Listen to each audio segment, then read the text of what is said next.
Welcome to round 4 action here under the roof. Collingwood facing West Coast in what should be an intriguing afternoon. Collingwood, who showed plenty of good signs last week, but were beaten with an outstanding run at the end from Geelong. And West Coast still reeling from the COVID crisis and still trying to find enough available players to take the park, but it has been a tough start for them at Zip and 3.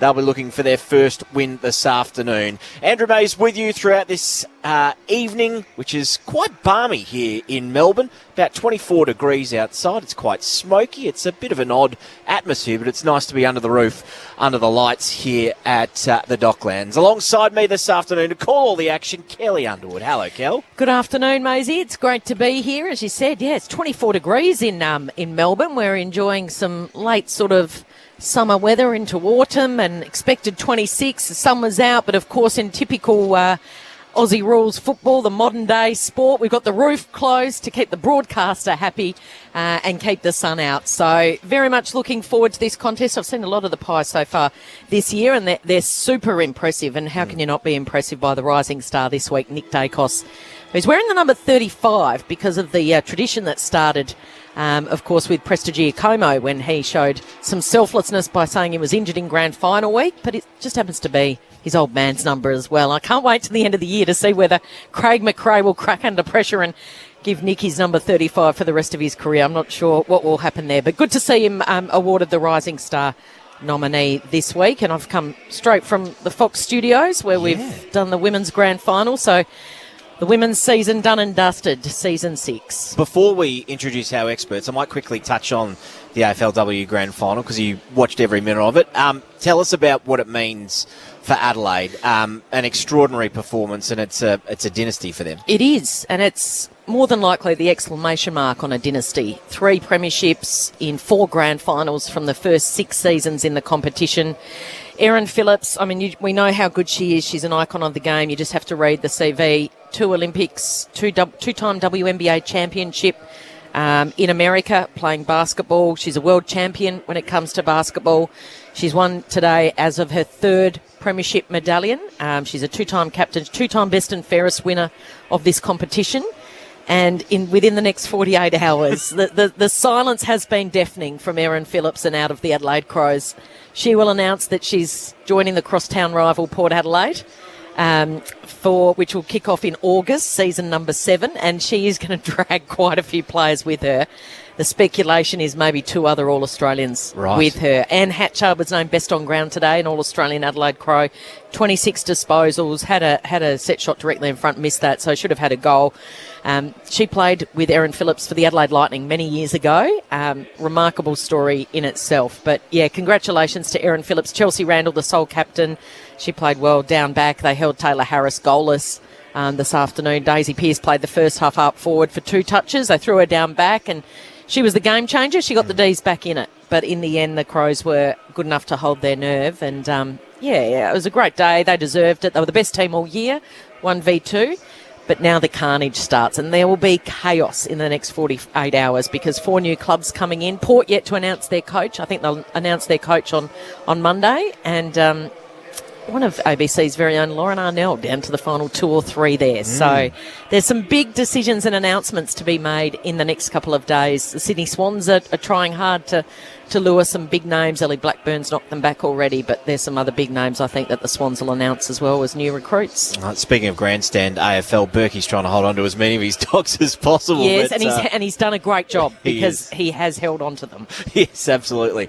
So under the roof here at Docklands this afternoon, a great way to spend your Saturday afternoon, and great to do it with 2 premiership players as well. Adam Ramanaskas, good afternoon to you. Good afternoon. I'm disappointed because the roof's closed. I'm a roof open man. Are you? It's nice and overcast out there, so there'll be no issue at all. You need the suntan sitting next to the man next to you who's been living in Byron Bay for 2 years. I'm okay. But look, it was a terrific game of football, the AFLW Grand Final. So well done to the Crows. 3 premierships in 6 years. So just a terrific performance by that football club to start their life in the AFLW. Three premierships out of 6 is an amazing achievement.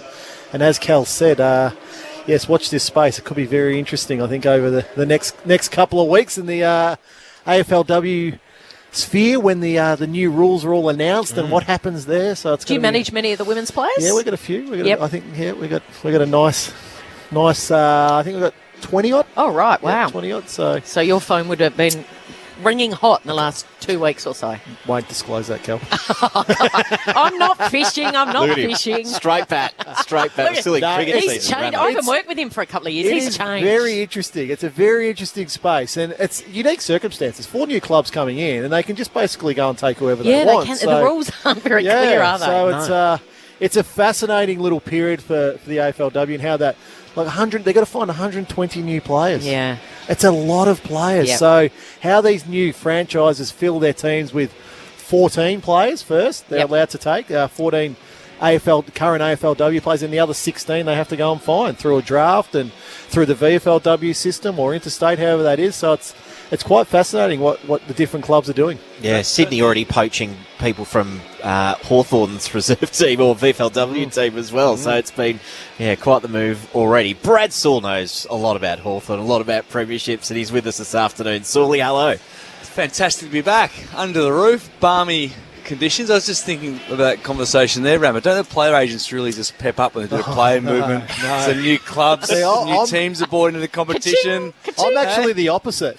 I would prefer it just to be nice and calm and easy. So these periods, whether it's male or female, they are intense because they're life decisions. They're big decisions for men and women. I had a great conversation with a couple of recently retired AFL players who were talking about the difference between the men and women when they get offered the big dollars to go to other clubs. And I've been working with Ellie Blackburn, the Western Bulldogs captain, who was offered she could set up her life by moving to the Sydney Swans, and in the end she knocked it back. But the difference between the blokes and the girls, and how the men see the career and the men see the money, and there's a bit of friendship and a bit of loyalty, but after 24 hours of sleeping on it, they're into their new club and away they go. Whereas the women are about, but my friends and the culture and the different way they look at it. And maybe that's semi-professionalism and shifting now, Cal. Yeah, good. I think that's shifting now with the girls, because I say this, a new CBA for them is being negotiated as we speak, and there'll be a significant increase one way or another. So whether they do a 1-year deal and then look for a multi-year deal after that, they're going to get well looked after. And I think in the very near future we'll see all AFLW girls being full-time professionals, which I think is fantastic. Yeah. Absolutely. That'll help the game no end. There's no doubt about that. But all eyes focused here in a little bit on Collingwood and West Coast. Just to update you, there is another game going on at the moment, so we'll bring you constant updates from the SCG this afternoon. Just started in the second half. Sydney 6-4-40, North Melbourne 6-1-37. Got out to a very fast lead, North Melbourne. And Sydney have been able to peg them back, and they've just extended their lead by another goal. So the margin there, 9 points in favour of the Swans. In terms of the teams, no late changes. Josh Rotham here will be the sub for West Coast, and Trent Bianco for the Pies. So given the recent history between these two teams, dating all the way back to the AFL Grand Final in 2018, it's extraordinary, Ram. I was doing a few numbers in preparation for the game. So 9 players West Coast have from that grand final, and just 7 for Collingwood. Yeah, so amazing. That turnover over 3 years for these two clubs has been something else. That's amazing, isn't it, Sully? How quickly times change at a football club. Most teams, when they do win a premiership, they're right at the peak. They're right at the very, very peak. There's not many teams now. I think Melbourne's going to be the exception to that, where they don't have quick turnover in the next couple of years. So 9 and 7 is not massive numbers at all. But in saying that, I think it was a false 17th for Collingwood last year. Mm-hmm. I actually think their team, the way it's balanced at the moment, is quite good and is quite capable. Seen in the opening rounds, there's been a clear shift in their ball movement. The previously, Sully, their ball movement's been slow and methodical, almost surgical at times, but now there is a real want to take the ball forward as quickly as possible. And there's some genuine excitement within the club too, I think. And it's interesting you make the point about that pointy window and the amount of turnover. The window is tight. Is tighter than it's ever been, and the amount of work that is required to actually get there means that if you don't quite capitalise that point in time, it rolls over really quickly, and by virtue of those numbers we just spoke about. In terms of being able to relaunch as well, I mean, Collingwood had what we thought was a young group at the time in 2018 when they made that grand final, but they have made wholesome changes, and we know a lot of that was forced by salary cap. But in terms of their elite performers, they've still got that a pretty similar core to that grand final team. You're spot on. But you look at this, right? So have they made big changes, or have they just got lucky now with injury again? So if you look at it, so Darcy Moore's experienced now. Madgen is an experienced player. Howe, Maynard, Sidebottom, Pendlebury, Hoskin, Elliott, Myercheck, Elliott, Grundy.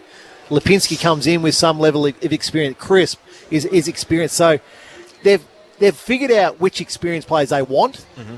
And they know are going to take the club forward for the next couple of years.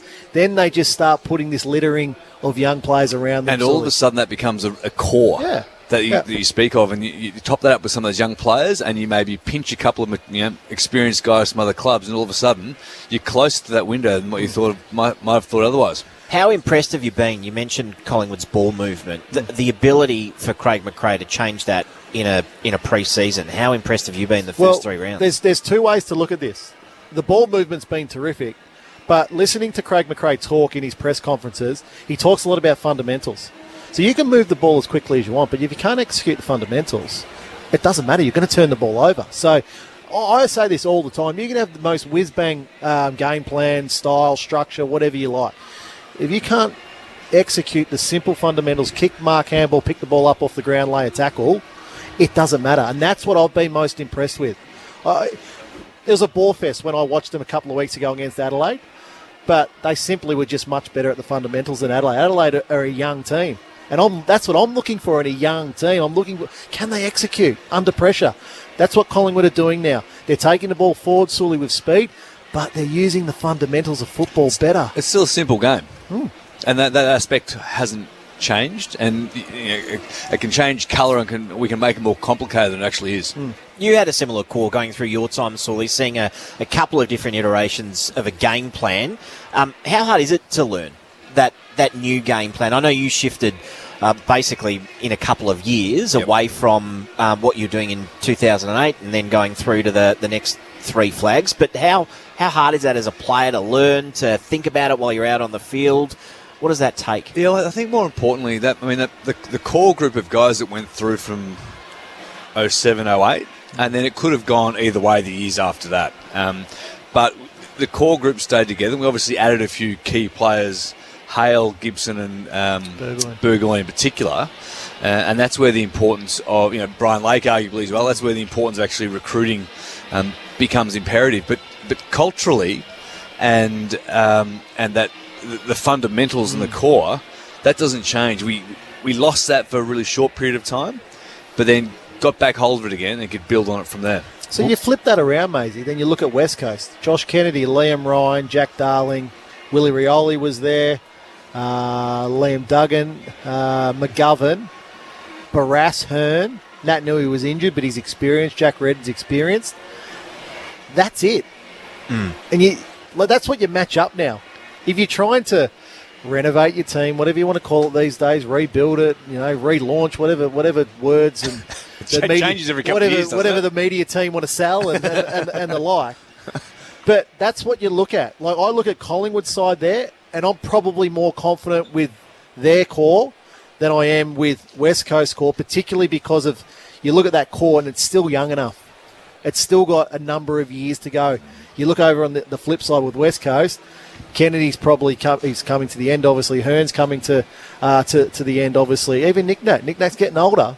He's getting older. So that's where I think West Coast will be concerned with how they're going to relaunch over the next couple of years, period of time, rather than immediately. To be fair to West Coast too, they are still missing a couple of of course key cogs in the Luke midfield. Shuey's not in there, obviously. So no, it's a little bit thin for West Coast. We'll delve a little bit more into West Coast, but a little bit earlier, I was able to chat with Hayden Skipworth, and there's been plenty of announcements this week, including the re-signing of Darcy Moore. A big week at Collingwood, as Kel mentioned off the top, with Nick Dacos and his Rising Star nomination. So they've had a lot to celebrate despite the loss last week. And I asked him about one of their leaders who isn't going to be there today, Taylor Adams, who is out under the health and safety protocols, and what exactly they do for the week while stationed at home.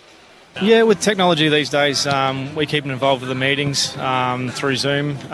They stay involved with the line meetings.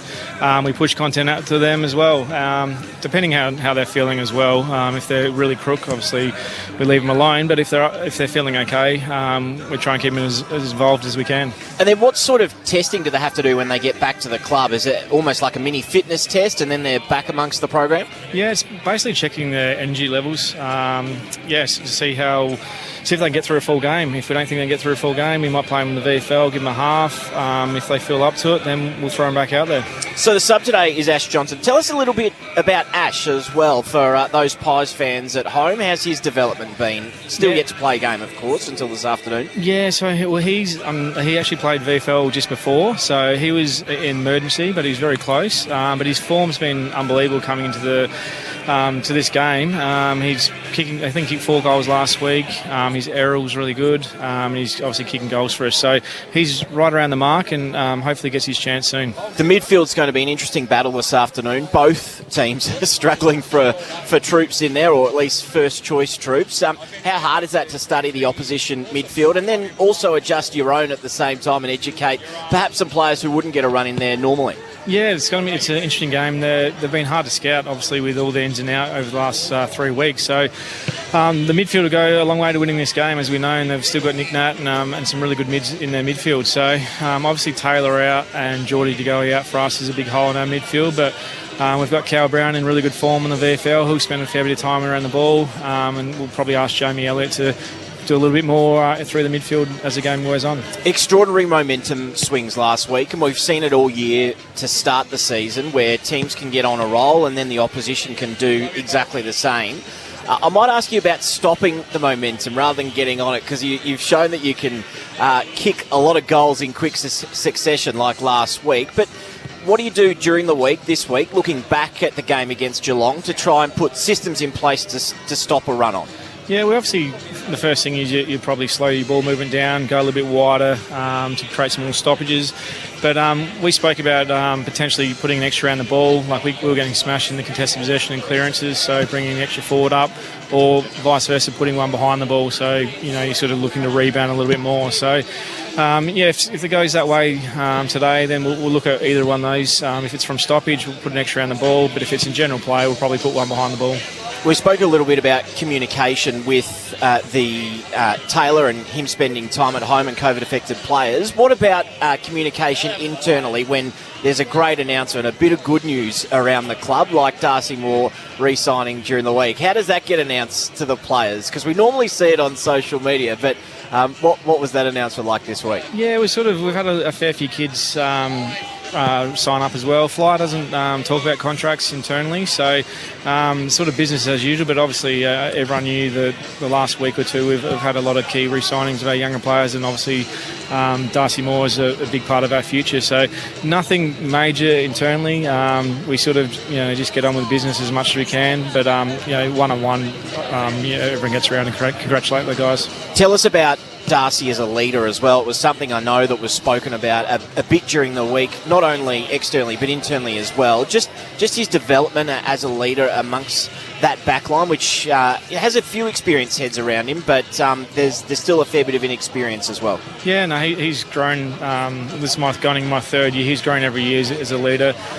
He's very authentic. He's not stereotypical footballer. He thinks differently, thinks laterally, which is great for our group. He's definitely going to be a big key piece of our leadership group going forward. Speaking of thinking differently, do you have to think differently under the roof this afternoon to what you might have experienced last week at the MCG? Yeah, it's probably for you might suit them a little bit. They've got with McGovern and Brass, these guys behind the ball, Nick Nat, so their strength is obviously aerially, and even with Kennedy and Darling down the other end. So we've got to be on. The no wind and all that sort of stuff can make it a really good marking game. So hopefully taller guys can get the job done airily and bring out smaller guys in play. Hayden, thanks for joining us pre-match. All the best this afternoon. No worries. Thanks for having me. Hayden Skipworth there, the Collingwood assistant coach, joining us a little earlier today on Grandstand AFL. We're about 15 minutes away from the bounce of the ball here. West Coast are out on the field. Collingwood yet to make their way out. Just to finish up on the Pies, Rama and Sully, Darcy Moore, a re-signing like that, 6-year deal. He's going to be a pie for life. Leadership as well, which I spoke to Hayden about. The perfect announcement during the week. Big tick for the club. Yeah, absolutely. And it just becomes a plank or a pillar that you can continue to build around with some certainty for the next 5-6 years. Raman, we touched on that window, and it suggests that everything at Collingwood is moving in the right direction, and then that cements that theory further. Well, it just makes life easy for Collingwood. For the next 6 years, they can, if Darcy's fit and firing, his magnet goes at centre-half back or full back. And it makes life, you build your defence around it. Jeremy Howe's still got a couple of years to go, obviously, but he's towards the end. But and it's also an indication for his teammates correct. and for around the league as well, that if Collingwood continues to develop in this fashion, it sends a pretty strong signal. It's quite an incredible injury list for West Coast, as well as... So you got to go through it. We'd miss the first bounce if I started, but I've got a couple of key outs, especially in the midfield. But 26 changes in the past fortnight. 26! Do you know what I've loved, Maisie? In the newspaper, they haven't even named the players. They've just said 12 changes. Yeah. Yes. They actually haven't named the ins and the outs because there hasn't been enough room. But we can't be surprised. No. Considering when their Premier decided to open their state up, it's happened in Victoria, it's happened in New South Wales, it's happened in Queensland, it's happened in South Australia. It is always going to happen. So we can't be surprised, and unfortunately West Coast have got to wear it. Fremantle haven't been even hit yet because they're living in a much tighter bubble, and I know that for a fact. Right. They're in a much tighter bubble than West Coast. So it's in the club imposed tighter bubble. Yeah. Interesting. Yep. So, look, each to their own, of course, and like you can't stop a person from living their life, of course. But it was always going to make the opening probably 6 or 8 weeks really tough, really tough. It makes it difficult. It makes it a challenge for Adam Simpson too, knowing that it's going to be a challenge over the first 6 to 8 weeks. That's often where your season. It's defined. You can put yourself out of contention in those first couple of months. Well, the problem is, Sully, and you know this, if you don't get those early wins, you're playing catch-up on the season. You're fighting the season the whole year. You can't plan. I think it just changes your kind of measure of success a little bit because Simo knows the likelihood of them getting 4 points at some point in time is greatly diminished. So how he views these games and what's going to be a tick or a pass mark may not necessarily mean it's 4 points. It's just going to be the application, their pressure, their cohesiveness to team rules, how close and how much effort that the players can bring to the contest. They've got Shuey, Kelly and Yo hopefully back next week, so that's a massive boost. Just to finish on that, the other part, that's the reason why, come finals time, teams that finish 7th or 8th most likely go out first week of the finals because they've had to fight the season. They've had to fight and scrap to get into those final 2 spots in the 8. They get there and it's like, exhausted. We got there. Yeah. And then, it's out the following week. See you later. Yeah, you see it so often. One exception, really, was when West Coast probably should have beaten Collingwood a couple of years ago in the elimination final. So I'm sure that still burns in the memory of a couple of these players, although they do have a few premiership medals hung around their neck. For Collingwood, in case you missed it and you're just joining us, the changes, Brown and Wilson come in. De Goey out suspended. Adams with the health and safety protocol, so a lot of experience there out of the midfield. Tyler Brown out as well, who was the medical sub last week. Bianco is the sub this week. Duggan, Barras, Rioli and O'Neill in, so plenty of experience there, importantly, for West Coast. Gaff's out with that ankle. Edwards with who was dropped, as was Rotham, and then Petrescu-Seaton with a calf, and Petruccelli with health and safety protocols. So still the changes. It's weird when you think 5 changes. They're a bit more stable this week, West Coast. But unfortunately, that's how it's landed. And Rotham will be the sub this afternoon. The part with that, Maisie, is that, which of these guys now has taken their opportunity? I think Paddy Nash is one that I think has taken his opportunity over the last couple of weeks. He came in as a SSP there, so he was a late signing to the club's list. But over the past couple of weeks, I think he's shown that the lack of opportunity that he got at Richmond is now turning into probably the player that a lot of people thought he could be when he was first drafted. I saw them a couple of weeks ago, West Coast, here under the roof when they had that first lot of mass change. The spirit seems to be there. which was, I mean, Adam Simpson would have walked away from that game. Actually, I know they lost, but pleasantly surprised at what he saw from his group, because there still seems to be, I know it's early in the season, but a lot of energy amongst the players. There's even time for jokes and relaxing, and he was so relaxed. He was actually sitting like a primary school kid does at the front of the class and chatting to his players on the bench during the game. It was something different from Adam Kind of helps when the expectation is completely removed. You could probably you're probably enjoying the game much more now when there is no expectation, and you can probably afford to be more relaxed and more jovial. So we're about 7 minutes away from the opening bounce of the ball. Andrew Mays, Kelly Underwood, Adam Ramanaskas and Brad Sewell with you on Grandstand AFL on this Saturday afternoon. Rammer and Sawley, break this down for us. Where is it going to be won and lost? Obviously, a couple of key outs in both midfields. How do you see it shaping up? I mean, do you give West Coast much of a chance off the top, Rammer, given the state of what we've just been through? No, I don't, but I'm expecting a good showing from them. There's no doubt about that. I think it's starting to settle for them slightly, but they've still got a couple of key injuries. Shuey and Yo through the middle of the ground is my concern. So when you say good showing, I would like to see him within 4 goals, a goal a quarter. Yep. Yeah. That close. Yeah. What's excited you most about Collingwood so far? Oh, well, I think that the most exciting part for Collingwood is, and we said this off the top here, Collingwood were very methodical with the way they tried to move the ball over the past couple of seasons under Nathan Buckley, and it worked. It got them to a grand final, and, you know, the ball bounces another way, and they probably win it. So, but in the end, it had to change. I think plays there were starting to get a little bit stale with what Bucks wanted them to do, and now you see a new lease of life. I love when guys can play within a structure but still show flair. And that's, I think, is what Collingwood have been able to do. Craig McRae clearly wants them to move the ball quickly out of their back half, get it as far away from their goal as we possibly can. Now, that's then been a small issue for Collingwood, because going forward is probably the one area that they're still not settled in.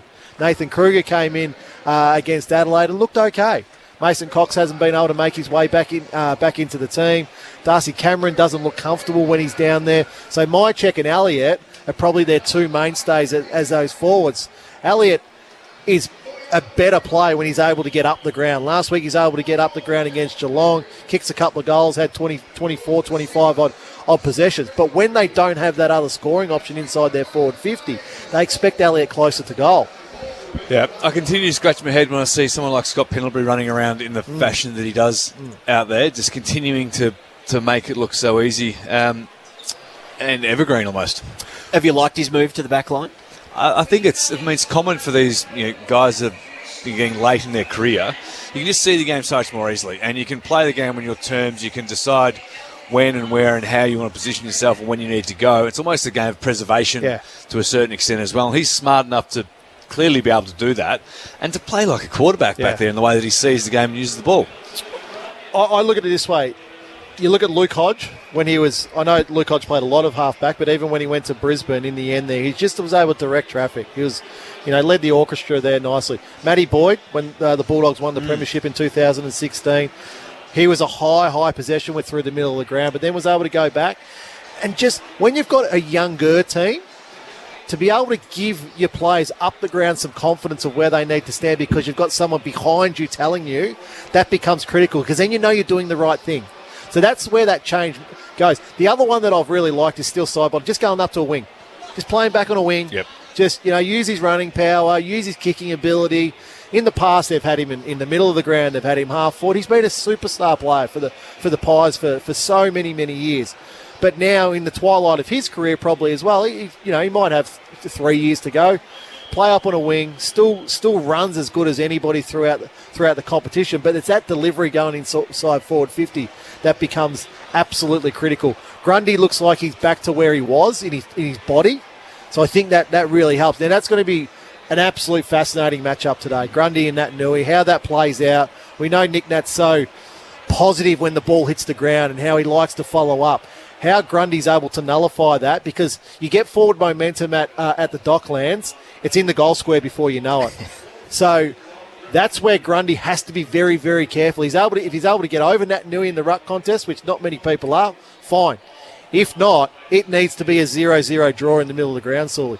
Is this an easier ground to play West Coast at, considering what their game style has been over the last couple of years in terms of using the space? Is it easier to squeeze them on this ground compared to the MCG, where they can use the wider pockets for their more possession-based game?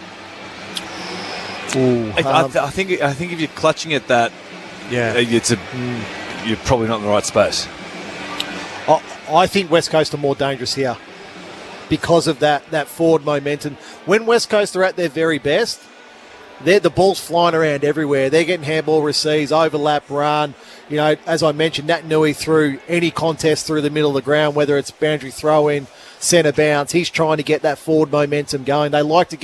West Coast like to get players on the fly, but circumstances haven't allowed that just as yet. So I think Craig McRae and his coaching staff, that will be their one worry. Because Grundy's not a jumper. What he is, he likes to body and use that strength and hold position, so the drop zone. Whereas Nat Nui, you watch his first bounce, they're going into their positions now. Nat Nui will try and go straight over the top of him, and it'll be a 12 o'clock hit. It'll be a straight 12 o'clock hit, get to there, and let's go forward as quickly as we can. Looks like, as mentioned, from Hayden Skipworth, we'll see Jamie Elliott play a lot more in the midfield this afternoon in the absence of Taylor Adams, who's out with the health and safety protocols, and Jordan De who copped that one-game suspension from last week's loss against Geelong. Tips, who are we going? Gents, I think I know the answer to this. Yeah, I think Collingwood's mine. Yeah, Pies. Easy? 4 goals? I think a goal. Goals? I think a goal a quarter for the Pies. 4 goals would be a good result for them. All right, it's going to be a fascinating battle. Collingwood looking to continue their impressive start under their new coach, Craig McRae, whereas West Coast still looking for their first win of season 2022. Anything can happen, though, and hopefully this is a cracker on a Saturday afternoon. Kelly Underwood for the opening bounce here under the roof at the Docklands. It's Collingwood and West Coast. Nick Natanui, the acting skipper, he won the toss. They're going to kick to the northern end of Docklands under the closed roof, and he's straight into this centre bounce where he will eyeball Grundy. And it's the perfect bounce. Grundy palms it down only as far as his direct opponent in Natanui. Nelson, a little give and go. Back to Natanui. Redden involved. Now Rioli run down by Jamie Elliott, who set the tone. And now it's across half back. This is a chance for Noble. Grubbers the kick. Wasn't a great one. Edwards comes in. Fires it back. Witherden getting involved. Hearn. That's on the ball. Umpire says no. Well, Cal, that's got to be holding the ball. Hearn's taken on the tackle and the ball's spilled out. Incorrect disposal, whatever, prior opportunity, whichever way you want to go, it's holding the ball. Natanui wrestles, actually copped it on the head in the end as he didn't get his hand to the ball. Witherden from the back of the stoppage, kicks clear, awkward bounce for Noble. Rioli able to run onto it, left half forward, was looking for Ryan with the hand pass, couldn't find him. Blind hand pass to Lipinski is okay. Noble gets through a couple of tackles, although that's incorrect disposal, holding the ball. Not pleasing the Collingwood fans down below. Good crowd in here too, 30,000 plus at this stage. Rioli looking to enter 50. He's about 65 from goal. He's just going to pop it to the top of the square. Flyers from behind. Down front and centre. Langdon couldn't get the kick away. Big tackle from Grundy. Almost should have been rewarded himself. Maynard to Noble to Pendlebury in the back pocket. Swings and Ginnivan as the outlet kick. He takes it sliding on his chest. At right half back for the Pies. Oh, and he shanks the kick as well. So a chance for Langdon to redeem himself. The short kick to Redden doesn't go the required distance, but Redden's kick to Liam Ryan does go the required distance. And Ryan, the excitement machine's taken a mark in the left forward pocket at the northern end. He's lining up for the set snap. He's got his left shoulder pointing to the point post. Can he curl at home? No, he can't. Doesn't go the required distance. Stays in before it's flicked over by Darling. So the first score of the afternoon goes to the Eagles, the visitors. One behind. Opportunity early goes begging for Liam Ryan and the Eagles. Long kick in is quite good from Howe. Almost made it to the wing. Grundy, front position, didn't take the mark. Good work by Cameron at ground level. Farmed out the hand pass. Nick Dacos to his brother Josh. Out further wide on the wing. High kick, right half forward. Barras over the top, tried to make the spoil. Ginnivan well read. Hand pass to Elliott. Snaps off one step inside 50. Couple of Eagles argue over it. McGovern wins it and takes the mark. Wanted to go on with it and then has to retreat and gives a little give to Foley, who kicks across the other side of the ground. It was risky. It set up for an anxious moment and it allowed Quaynor to come in and volleyball style slap it down and over the boundary line. Quaynor's had an excellent start to this season. That's good pressure there. He read the cues well, just gave enough teasing distance to ensure that kick went long and wide and high, allowing him to get across and spoil. Boundary throw in on the outer side, 60 around from the Pies. So Grundy takes it out of the ruck. The kick was ineffective, hurried out of there, and a mark played in front to Darling, who's marked on the City side wing, defensive side of that City side wing. He wants Rioli. He gets Rioli. Rioli with a casual fumble, and it dribbles over the boundary line. Too much time and space. Very casual, Rioli. So he's not quite switched on yet, Willie Rioli. Just a simple little handball, and he dropped it cold. It'll be a boundary throw in on the outer side. Toss back into play. New England Grundy. Grundy reaches over the top, only as far as Duggan, though, who took on the tackler, got the hand pass away. Redden works the 1-2 with Nelson, and then to Nat Nui. He goes wider to Edwards, and then Duggan running the boundary off the outside of the boot. It's going to work out too. Gets to Langdon on the bounce. He's taken in a strong tackle. Maynard slings him over the boundary line. A ball in, right half forward for the Eagles. 4 minutes played opening term. West Coast one behind. Collingwood yet to score. Ball will be tossed back into play up at the SCG. Third quarter, it is North Melbourne by 7 points over the Swans. Toss back in, Grundy down, Rioli came bursting through the stoppage, picked it up, tried to get rid of it numerous times, held to him, no prior. A ball up at right half forward.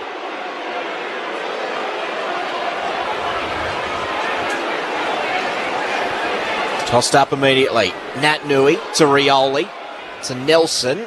He sees it over for a boundary throw-in just. He started the game on ball, Willie Rioli. He's been dangerous around the contest. He's had 4 possessions, he had the clearance, but just look at his movement around these contests.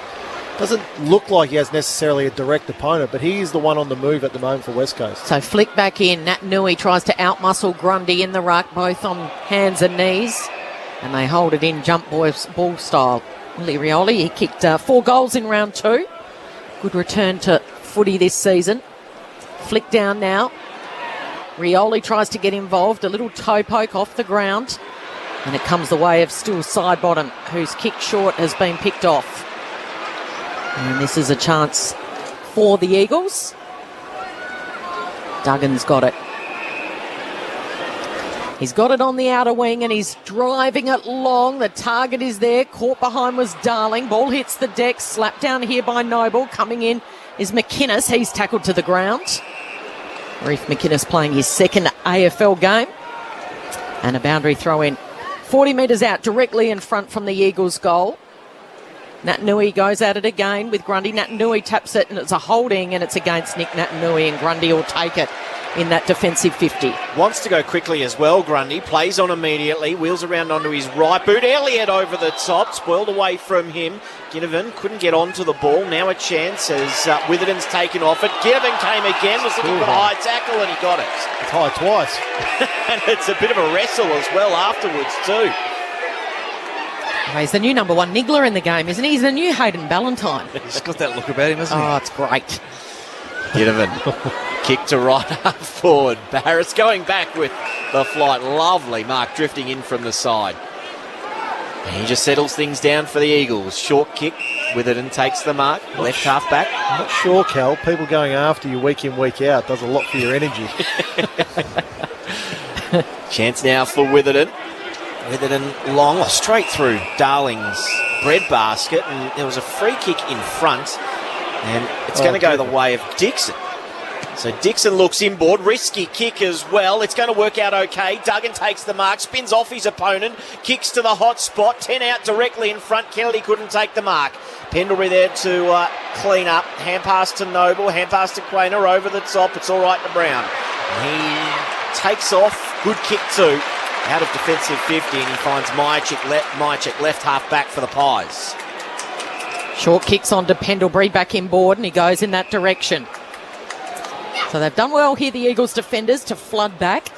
just plug the hole. So the kick goes sideways to Howe, and then the switch kick is on all the way to Maynard. Wants to draw to the defender. He does in the end. He gives it off to Dacos. That's Josh. And then back to Maynard on the left. It's a piercing kick. Can he hit the target? Darcy Cameron charged out, got his hands to it, couldn't take the mark. It's kept in play. Now Redden looking to set here. West is under the pump, breaks the tackle, gives it back to his teammate in O'Neill. Ahern. Hearn goes quick, and the umpire says play on advantage here. Here's a chance for the Eagles. Waterman's going to hit up and find Ryan, who's going to wheel around and kick a goal in the goal square. And it's the opener for the visitors, the West Coast Eagles. They turn it over across half-back and got it down, and Liam Ryan finished off the good work. 1-1-7. The Pies yet to score after 8 minutes of play here under the closed roof at Docklands. Felt like it was an important one for West Coast. Remember, they controlled most of the players in their half. Collingwood only had a couple of lucky forays into their forward 50, which were rebounded quickly. But that forward pressure and the defensive pressure that Cal touched on in terms of numbers getting back was enabled that quick transfer and Ryan getting out of the back. Feels like Collingwood have been defending for the first 9 minutes of this half, whereas West Coast have tried to attack inside 50s, 5-3 in West Coast's favour, but West Coast have had those deeper inside 50s, so get a little bit of reward with a goal there to Ryan, but good start, good energy from the Eagles to start this game. Adam Ramanauskas and Brad Sewell, your experts on Grandstand AFL. Dixon from the ruck contest tried to break through a few tackles, just got his hand pass away. Now West is over it. He's stripped of the ball, coming in hard from the side. A couple of Pies. The last to get to his feet is Brown, who hands it back to the umpire. Dixon having a spell in the ruck here. That time it was Grundy who won it down though. Nick Dacos, long kick to half forward. No mark taken by Henry. Bursting through the pack with good evasive skills there was Wilson to Brown. Now to Pendlebury, who pulls his kick at the last moment. The couple went tumbling in front of him. Hand pass to Quainer, who has a shot from 50, marked on the goal line. Myercheck in the right place at the right time, read it beautifully. And he'll line up. Tight angle, right forward pocket. He'll swing out onto his left the way he's shaping. 10 metres out from goal when he kicks. Myercheck, couple of steps, it's the wrong side of the footy, across the face, out of bounds on the full. Anti-climax. West Coast by 7 after 10 minutes. He did a rainer from last night in Geelong. He hit the belly of the ball. What about Scotty Pendlebury there, just breaking ankles? The ankle breaker. Oh, it's terrific. Alan Iverson, hey, ankle breaker. So the Eagles now trying to move it out of their defensive 50. Just one goal so far after the first 10 minutes of play, and it goes to the Eagles. They bring it round the outer side. Dixon's in front, down to West. Great tackle. Grundy it was on West. Play on, says the umpire. And it's the Pies trying to control it right up against the boundary line before it's eventually walked over. So, Cal, they're the ones that you want to be paid. So Grundy's tackled. Yep, the players tried to kick, but he's missed the ball. Everyone stopped, didn't they, Rama? He's missed the ball, so it's holding the ball. So this is Dixon in the ruck with Grundy, assuming the front position, although Dixon got another flick down to West. Dacos is in there. Pendlebury goes without it. Now it emerges to a teammate. It's chopped off, rather, by Maynard. Chopped off by Maynard. The kick came from Waterman for the Eagles, and Maynard now can flare the kick wide. So it's Pies in possession. Through Nick Dacos, short to Josh. The brothers give it to each other so often. They're always looking for each other. It's just natural. No, it's called waxing. Josh Dacos down the line to Grundy, who's playing on Dixon at the moment and just working his way in front using that big frame. Grundy, left half forward for the Pies. Still a couple of kicks from home. Off a step, low ball inside 50. McGovern eats that up all day. This is the player that West Coast need to get back into form. At his very best, he's the very best defender in the competition. So getting McGovern intercept marking, again, is really important for West Coast season moving forward. Across the face. Good kick as well to find Duggan.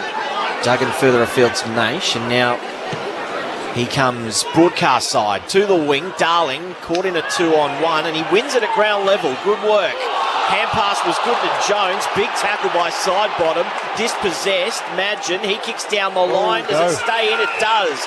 Wilson has it on his chest. Thought about going quickly. Numbers trying to get forward here for the Pies. Now he's going to load up on that left foot. Henry will fly from the back. Attacked it nicely. Just didn't quite bring it to ground. Attacks it hard at ground level. Becomes the tackler. Holds the ball in. A stoppage 30 out directly in front. He got both hands to it, Henry, didn't he, Rammer? It was there to be taken. He just, on contact, wasn't quite strong enough to hold it. An excitement machine, Ollie Henry, still just a teenager. So tossed up right in front of the Collingwood goals. But it's the Eagles with a quick chain of handballs. Barras fake one way. Doesn't give the handball off. Drives it long down the wing. Darcy Moore in position A. Couldn't quite take the mark. He's taken Hyde's play on advantage. Maynard says, yep, I'll take that advantage. Drives it in the attacking 50. And Barras outmarks Ollie Henry. Just too big, too strong in the air. Ollie Henry, no doubt, is exciting. But it feels like right now as a player, the only way he's going to get the ball is in the air. He needs to learn to get the ball on the ground inside forward 50. Barras kick towards Natanui. One grab, not the second. Langdon, hand pass is okay to Nate. She's been busy in this first quarter. Centering kick's a good one to true centre half back as well. Foley takes the mark. Wants to go quickly. Finds West inside the centre square. And he goes quickly himself. Edwards, kick inside 50 is okay to Langdon. Langdon further out wide, about 40 out. Fairly tight angle here for Waterman, but he'll line up from probably just outside 50 by the time he kicks it. That handball receive, Ram, we're both pointing out in the middle of the ground, is what is looking West Coast best so dangerous as they go forward. And that pulling the kick, lowering the eyes short inside 50, splits the game open. Naish has been busy early stages, 6 possessions through the opening 14 minutes here. It's West Coast by 7. Collingwood yet to score. Waterman with a shot on goal here. He'll kick from 45, right forward pocket. It's wide all the way, near side, one behind. West Coast doing all the attacking at the moment. 1-2-8, Collingwood yet to score after 14 minutes in the opening term. So 3 scoring shots to none. And it's Maynard on the kick-in duties. Nice mark taken by Moore in front of Willie Rioli. You're not counting my checks, Cal? What's that? He's scoring attempt. Oh. So Darcy Moore goes out wide. Myercheck, speak of the devil. He gives it off to Dacos. Gives it back to Josh. So Nick goes to Josh. Josh goes to Ollie. Ollie Henry diving. Couldn't bring down the mark. Now at ground level. Fighting and scrapping in there harbours Jamie Elliott. Emerging with it is Nick Dacos. Puts it on his boot. It's a bouncing ball and getting back there. Last line of defence. And keeping it in play was Naish. He did really well to read that bouncing ball. Got the kind bounce in the air. Naish hits up West. Eagles looking to build. They've been impressive in this opening 10 minutes. Unable to take the mark there was Dixon. Now the Pies with the numbers at ground level. This is Josh Dacos. Back to Howe. Back to Josh Dacos on the outer side, the city side of the wing. The kick goes looking for, unable to find Myercheck. Filling the hole was Natanui. Natanui gives it off to Xavier O'Neill, and the Eagles can reload and go again right on the outer side. Spoil over the top as the big pack forms, and it'll be a boundary throw in city side of Docklands. 16 minutes played here, opening term. West Coast 1-2-8, Collingwood yet to score. Andrew Mays, Kelly Underwood, Adam Ramanaskas and Brad Sewell with you on your Saturday afternoon. Natanui reaches over the top on the wing. Couldn't win the stoppage though this time, West Coast. Pendlebury hand passed and got the free kick as well, holding the man. And has to go back to him straight away. Redden paid the 50, said he couldn't hear. And that's not good enough anymore.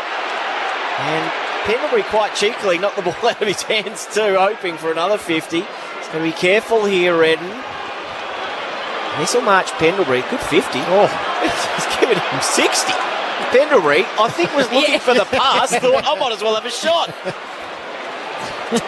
Yeah, that's a decent 50. Wouldn't mind buying real estate from that umpire. So Pendlebury has been marched and he'll kick from 50 out. 45-degree angle to the left. Normally a lovely finisher. Pendlebury kicks from 45 in the end. And it's hit the post. Just hooked at the last moment. One behind. Collingwood's first of the afternoon. They trail by 7 after 17 minutes.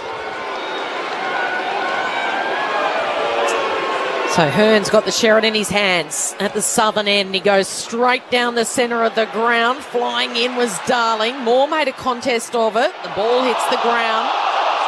Crisp with a big tackle. Crisp rewarded. In fact, it wasn't him, it was his Magpies teammate and Darcy Moore. Holding the ball was the decision. Moore wheels around. He's looking for the pack to form. In the end, it was just Jamie Elliott that flew. Quick hands there from Hearn. Fires it out to Naish. Dumps that ball out of the defensive 50, and it was a good dump as well because it finds Dixon, who wheels around on his left. He pumps it long. He pumps it beautifully in the end to Darling. Great defensive hustle in a one-on-one contest. Howe does well with the spoil.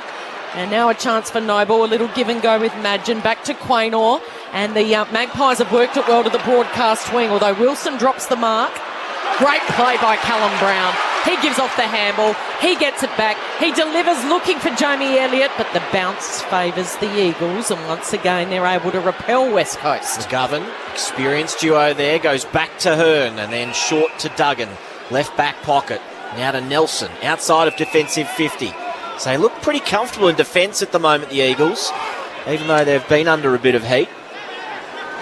Nelson runs his full 15, hooks the kick. Nat knew he can't really get a run at it. Cameron, too strong in that contest, took a good contested mark. Juggled it a couple of times. He's 5 metres inside the boundary line in front of the interchange benches. Called to play on. High kick towards right half forward. Mychek will try and be the flyer. Better than that, he took the mark. 2 kicks from goal. Heads inside 50. Elliott going back with the flight. McGovern was brave. Wilson roves. Just gets his boot to ball. It didn't go anywhere. Eagles have the numbers. West. A dump kick outside attacking 50. It spins and it spins out of bounds on the full. And Mychek will have a chance a little bit further out and a little bit wider this time to enter 50. So Collingwood 1 behind, West Coast 1-2-8, the lead 7 points, approaching time on in the first quarter. Eagles defence under siege, but has held up really well. So the high kick from Mychek into the right forward pocket. The sit and the fly was from Hoskin Elliott, and now side bottom applies the tackle on Jones over the boundary line. Eagles defence done well. I think they've done very well. Just in this little couple of minute period there, McGovern's dropping off nicely, getting in the hole, getting in the way of those Collingwood forwards. 5 minutes to play as the boundary throwing comes inside 50. This is a chance for Jones. He's had it, he got it, he lost it, he had it. That's why the Pies fans were calling, holding the ball. And now Crisp delivers, and it is a crisp looking kick. Ollie Henry is on the end of it, and a chest mark after we've seen him trying to do some aerial brilliance a couple of times, flying for marks. This one was a simple chest mark for Ollie Henry on the lead. And it was much better by the Collingwood forwards there, Cal, because they engaged their opponent, so it didn't allow a West Coast player to drop off into a hole. Henry found where the space was and just led to Jack Crisp's left leg. So 20 minutes gone, goalless so far for the Pies. Ollie Henry only 25 metres out on a 45-degree angle. Never in doubt. The teenager from Geelong converts. And it's the Pies trailing by a point at the 20-minute mark of this opening term. West Coast 1-8, Collingwood 1-7. If Collingwood continue to dump it long into their forward 50, Brass and McGovern plays them into form. And because we saw a bit of a chaos ball and the ball ended up in Crisp's hand in particular, a nice left penetrating low boot into some space and found Henry there. They just need to change their method going inside forward 50 of the Pies. Brad Saul and Adam Ramanauskas, your experts on Grandstand AFL. Just a quick score check from up at the SCG. It's still North Melbourne with the lead.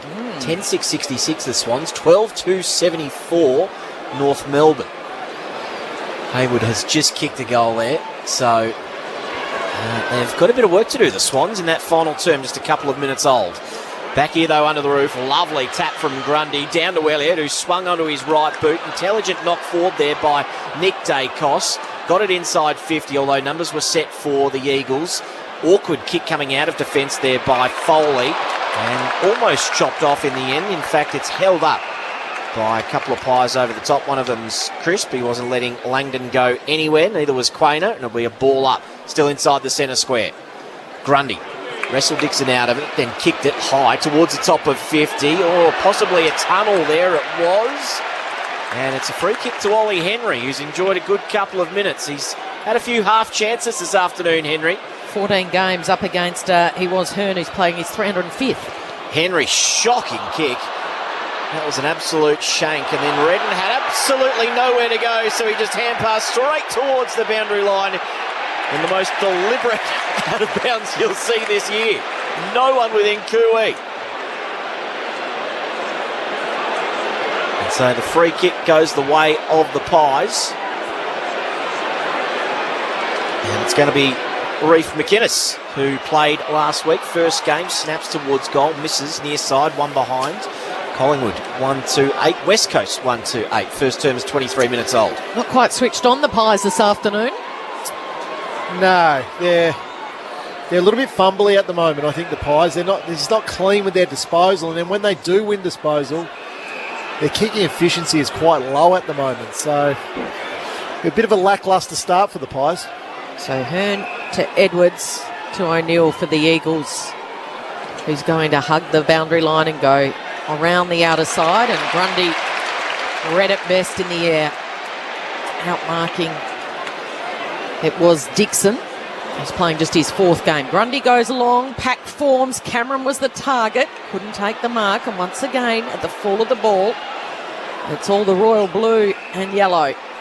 Redden gets the kick away to Langdon, who's got it across half back. 2 and a bit to play in this opening quarter, and we're all tied up 1-2 apiece. Langdon again down the line, looking for Dixon, but Grundy was there, slaps it down. Grundy on all fours, fires it out. Gave it to Dacos. That was Nick Dacos, who's impressed in this opening term. Some clever little things. But they've coughed it up here, the Pies. A chance now for the Eagles. There's a real scramble. Hacked out of there. Oh, Willie Rioli going back with a flight. Juggled a mark inside 50. Some courage, Sully. No Willie Rioli there. Running back, wasn't it? Didn't know what was coming at him. So, but kept his eye on the ball. Was able to juggle it in the end, but really good courage. So it was just a hurried kick out of a scramble of players on the outer side, and it fell Rioli's way, but he had to go with his back. Going back with the flight, juggled it over the 50, and now he's lining up. Slight angle, he steps inside 50, sends it on its way. He makes sweet connection. It's an impressive start by the under siege, undermanned Eagles. And they get out to 6-point lead, 2-2-14 to 1-2-8 as we approach quarter time here at Docklands. Isn't it funny? He can fumble a ball and out a wing in all kinds of space, and he runs back blindly with the flight of the ball, juggles the mark. And you mentioned Collingwood's scrappy start. I feel like it's a bit contagious because West Coast were really scrappy and fumbly early. It's kind of diluted its way into the game, if you like, and both sides have picked that up. Which is remarkable because it's the most perfect conditions here. So there's really no excuse for that. But you look right now what both teams are trying to do. They're not trying to bring an extra up to the contest, both teams. It's one-on-one in both teams' defence. So it's probably the most true game of football that we've watched in a long time in terms of just one-on-ones all over the ground. West Coast by a goal from the middle. Ripped off the ball was Brown. Got a hand pass away, though, to Dacos, who's taken immediately. Ball up, still inside the centre square. In fact, it's Lipinski who gets to his feet. Tossed up, Grundy. Won it down to his feet. O'Neill, though, with one hand, gets it on his boot, up towards half forward. No mark taken at the fall of the ball. Jones was in quickly. He's taken in a tackle. Another stoppage. West Coast have advanced to centre half forward. Tossed up quickly. Nat Nui just whacks it inside 50. Over the head of Rioli. Got an awkward bounce. Had to turn. Pendlebury got through 2 tacklers. Got his hands free. Hand pass to Josh Dacos. To Lipinski. To Nick Dacos. Gets it on the boot. McGovern there on centre wing to intercept. We said that a few times over the years. McGovern was going to go wide. Thought about it. And then eventually does to Nelson, who takes it in front of the interchange benches. And he's going to go backwards to Barras. Just going to wind it down here and be happy with this lead as we head into quarter time, the West Coast Eagles. The ball in the hands of Jackson Nelson. Goes short. Mark paid to Foley. Not sure it did go the required distance, but He'll take his time. He's going to go sideways to Barras. Happy to muck around with it. They'll take this lead into the quarter-time break, the West Coast Eagles. They lead it by 6 points, 2-2-14 to Collingwood, 1-2-8. Hearn now sends it long. And Ryan was there, but the siren sounds and denies him. So Collingwood, it's almost a little bit like they just thought it would all happen and all click into gear against the underdogs, the West Coast Eagles, but it wasn't the case at all. The 2 goal kickers for the West Coast Eagles, Ryan and Rioli, and for Collingwood it was Henry from a set shot. Just have a look at the stats for the Pies fans, leading the way to put a smile on their face. Josh Dacos and Nick Dacos. Josh with 11, Nick with 8. And O'Neill's had 10 and Patrick Naish 8 for the Eagles. But they've got their nose in front, the West Coast Eagles. They lead by 6 points at quarter time. So 6 point lead here for West Coast. Meanwhile, up at the SCG, Sydney trail by 7 points to North Melbourne, approaching the halfway point of the final term there. We'll bring you that those updates throughout the afternoon, because that is a bit of a story developing if they can't mow down North Melbourne, who have been much improved this afternoon. Under the roof, though, West Coast by a goal at quarter time. You're listening to Grandstand AFL on ABC Radio and ABC Sport Digital. To watch the latest stories from ABC News and clips from our current affairs shows online, it's time to go direct to the source. Australia's most reliable news can be found on ABC Radio, the ABC News app and the ABC News website. Download the free app now and stay across local breaking stories, updates and analysis from Australia's most trusted news. What matters to you matters to us, and it's all on the ABC News app and news.abc.net.au. The 2022 AFL Premiership season. Grandstand AFL on ABC Radio and ABC Sport Digital. Here's a chance for the Eagles. Waterman's going to hit up and find Ryan, who's going to reel around and kick a goal in the goal square. So 20 minutes gone, goalless so far for the Pies. Ollie Henry only 25 metres out on a 45-degree angle. Never in doubt. A chance now for the Eagles. There's a real scramble. Hacked out of there. Oh, Willie Rioli going back with a flight, juggled a mark inside 50. And now he's lining up. Slight angle. He steps inside 50, sends it on its way. He makes sweet connection. It's an impressive start by the under siege, undermanned Eagles. This is the 2022 AFL Premiership season on ABC Radio and ABC Sport Digital. West Coast by a goal at quarter time, 2-2-14, leading the Pies 1-8 under the roof here at Docklands. Andrew Mays, Kelly Underwood, Adam Ramanauskas and Brad Sewell with you in Sydney. It is North Melbourne by 7 points halfway through the final term at the SCG. So an interesting terrific response. 15 minutes coming up there for North Melbourne as well. What a win that would be after last week's pretty disappointing effort up in Brisbane. Rammer and Sewell, what did you make of that first term with both? Feels like a title fight where neither box has really thrown a punch yet. Well, I love West Coast energy to start the game. I think that was what was most impressive, and that the one that impressed me the most of that energy was Willie Rioli. He started in the middle of the ground. He got his hands on the ball early. Yep, he fumbled over the boundary line, but he was active. He wanted the ball in his hand. He wanted to try and create something. Then he was rewarded with a goal late in that quarter. So their energy has been terrific, and I think Sully spoke about fumbles being contagious. Energy is contagious as well within a team. So I think the Eagles can thank Willie Rioli for that. McGovern looks good today because I think there's not the dangerous forwards that he's had to come up against in previous weeks, where he can drop off with some level of confidence. So in that quarter, McGovern's had 8, but he's had 4 of those as intercept possessions. So and I think it's also helped in the way that Collingwood have tried to bring the football forward too. It's been rushed, it's been long, and it's been high, and that just plays right into his strengths, doesn't it? I'm not happy with Collingwood's intensity. I think they're trying to sort of go, well, they've been lulled into a false sense of security with the outs for West Coast, thinking it's just going to happen quickly. It's funny how often that happens, doesn't it? You can't. It almost just seeps into your psyche and you can't help it. And that's where you want your leaders now, particularly in the second. They're going to start with the energy in the second quarter, the leaders, because if they do, those younger players will then follow. Ollie Henry's jumped at a couple of balls. He kicked the goal late in that quarter, but I mentioned he needs to find the ball on the ground. If Jeremy McGovern's going to be allowed to do what he was able to do in that first quarter, he's going to have a massive game. Well, it just comes down to those forward 50 entries for Collingwood, doesn't it? If they can lower their eyes a little bit more, change the angles, and not just bomb it in, it makes the West Coast defenders much more accountable, and this allows them to be able to drop off in the way they have been. Is that where it's so important to go quickly? Because it just gives time, obviously. And that's what Collingwood have been doing in the opening weeks. They've been going quickly, not allowing those drop-off players. So I found that, and Sully mentioned it a couple of times, because their disposal was poor in that quarter, the Pies, it allowed McGovern to do what he wanted. He was able just to sit in holes and move and shift his defence where he wanted it. It's funny, those chaos balls can become really damaging for Collingwood going forward if it's going in on the ground instead of going long and high. It just makes it that much more difficult for McGovern and Barras to be effective. I think what Adam Simpson will be happy about, Xavier O'Neill 10 possessions in that quarter, Paddy Nash 8 possessions. They're their leading possession with his new players.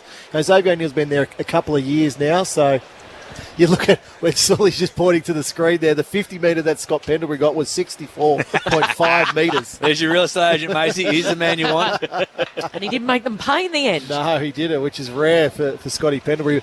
I thought the Nat Nui-Grundy matchup, I thought Grundy was really good in that first quarter. He nullified Nat Nui's presence and dominance around the ground. They'll go at it again to start this second term. West Coast leading by a goal. Nat Nui leapt over the top. Rioli in there as well. Hand pass comes away of Redden. Should have been pushed in the back. Yeah. It was a pretty late decision. Almost like he appealed to the umpire then, and the umpire said, oh, well, you're probably right. They miss those a lot. Those little nudges in the back. As they kick. Yeah. And good decision by the umpire not to pay it down the ground either. So Redden from halfway just kicks inside 50. The only flyer in the end was Howe, and he took a strong mark in front of a pretty big pack at the end. Darling on the mark. Howe, kick is okay to Moore. Fresh off his new deal. He'll be a pie for life, Darcy Moore. They can enjoy plenty more of this for the next 6 years. Kicks towards the wing. It was an awkward one for side bottom. Turnover ball. Rioli just kicked blindly. Kick went about 15 metres just to Crisp, who took it right half back. This is better from the Pies. Bit of movement. Nick Dacos, that's nice and flashy, but he sold his teammate into trouble. Good enough to get it back. And then the kick's better this time. Straight up the middle. He finds Wilson. Wilson to Josh Dacos, who floated down the wing inside 50. Takes the mark, wants to play on. Kicks from 50 to the hot spot. Cameron should eat this, and he does. Takes it at the top of the square, and surely this will be the first of the term for the Pies. Oh, I was nervous with that Josh Dacos handball. That was a bit Hollywood for my liking, but good enough then to follow it up. Great kick back into the middle of the ground to Wilson. I love the ball in Josh Dacos' hand because he does use it. He uses it. That kick there could have been high and allowed the West Coast ends, but it was just low and spearing, and no one was going to get near Darcy Cameron there. If someone's going to be a bit Hollywood, it's all right if it's a Dacos, surely, isn't it? Wow. 1-2-8 Collingwood. And he misses. Oh, Cameron from 15 out, slide angle to the right, near side, one behind. It's about to say scores go level. 1-3-9 the Pies, 2-2-14 the Eagles. And it's his first miss for the year as well. He'd kicked 3 straight before today. So West Coast, couple of let-offs, and they still hold the lead. They're holding on by 5 points. Early stages of the second term. Pies are yet to wake up. They're sleepwalking out there. The Eagles have worked this nicely to centre half back. And now the kick out wide for Liam Ryan. Wants to wheel around and go. Side bottom, the man on the mark, and he dubs that perfectly to Langdon inside 50. If the mark's not paid, the free is for too high. And Langdon's going to go back directly in front, 40 metres out. And a chance to make it an 11-point ball game here for West Coast. Again, another great example of just lowering your eyes going forward. Ryan would have been well within his rights to blaze away. He did have a teammate longer heading back towards the goal square, but an uncontested mark after lowering your eyes. Very clever. So Zach Langdon. Covered more Ks than any other West Coast Eagles player last week in the Derby. Forget covering the Ks. How's his accuracy? It's spot on. They are razor sharp this afternoon, the West Coast Eagles. And their margin is 11, 3-2-20. Collingwood have caught the Pies napping, 1-3-9. And we've gone a couple of minutes, 3 in fact, in this second term. I just like the ball movement, Sully. You know, The ball moves faster than any player. So when you turn and play on and go, you're going to catch a lot of people napping. And that's a goal from a kick in. And when you roll from the mark like that, it just creates movement in front of the ball carrier. As opposed to being stagnant and running straight back off the mark. You run off your line slightly with space, and it just forces people in front of the ball carrier to move. So 3-1 to open this game. West Coast lead it by 11. 4 minutes played second term, and Sydney with the last couple now have hit the lead by a goal. 5 minutes left in the final term at the SCG. Bounce is lovely in the middle here under the roof. Nat Nui won it down, coming strongly off half-back. Couple of Eagles are in, and then side-bottom wrenches it out. Nick Dacos tried to evade the tackle, slapped out of his hands. Criff then, and Mop kicks inside 50, misses the target. Barris to McGovern out wide over the head of Jones. Ball stays in for a moment and then trickles out of bounds. Good defence again by West Coast. Crisp almost could have had a shot in the end. 60 out from the Collingwood goal. Ball to be tossed back into play. They led it by 11, the Eagles. Thrown in. Nat Nui worked Grundy under it. Jones, high kick, is okay. Langdon stood under it, made a contest. Grundy, though, slaps it down. The two Dacoses combine again for the third time already. And then a big tackle on Grundy. Might have been too high. A bit of overzealous was Zach Langdon. And free kick goes the way of the ruckman, Brodie Grundy, to take it from almost in front of the interchange benches. Grundy goes short. This is Crisp. He's now going to deliver inside 50. Swatting it down was the Eagles' defence. A chance here for Jamie Elliott. He's tackled, flicked out to Wilson. Clever little flick on. He got it to Lipinski, but Lipinski with a little hip and shoulder loses the footy. Pouncing on it is the Eagles, and the quick, hurried kip up the ground hits up Dixon at centre half back. He goes through the corridor to Langdon. I like the look of this ball movement. They've got some real confidence about their flow now. Langdon to West. Got players out wide, juggling at his Hoff. He can handball over the top to Liam Ryan. No one's near him. He's right on 50. Off a step. He spears that in. And on the end of it was Edwards. All by himself takes a contested mark. And Liam Ryan, like an arrow, went like a dart, and it landed in the lap of Edwards. That was his vision. That was almost outside of his kind of eyes, but fortunately had time to turn his head and pull that kick around his body. Most would go for goal. And he was within his rights to as well. Situation, but just unselfish. Find a player in a better position, make your teammate feel good. So this is Edwards directly in front of goal, and he's got it home. The West Coast Eagles are on. They are smoking hot to start this game. 4-2-26. Collingwood 1-3-9, and the lead has ballooned out to 17 points. Mind you, I feel like Ryan had enough time to look inside, and if he didn't find anything, he still would have been in his distance off one step to punch it a goal. What's concerning there, Sully, is no Collingwood defender came at Liam Ryan there. It was just, he had time. He could have stood there for another 5 seconds if he really wanted. You want defenders, you want players coming at Liam Ryan. Make him make a decision quickly. That's how you create turnover. So Luke Edwards with his first goal in AFL footy as well. Special moment. Fantastic. Yep.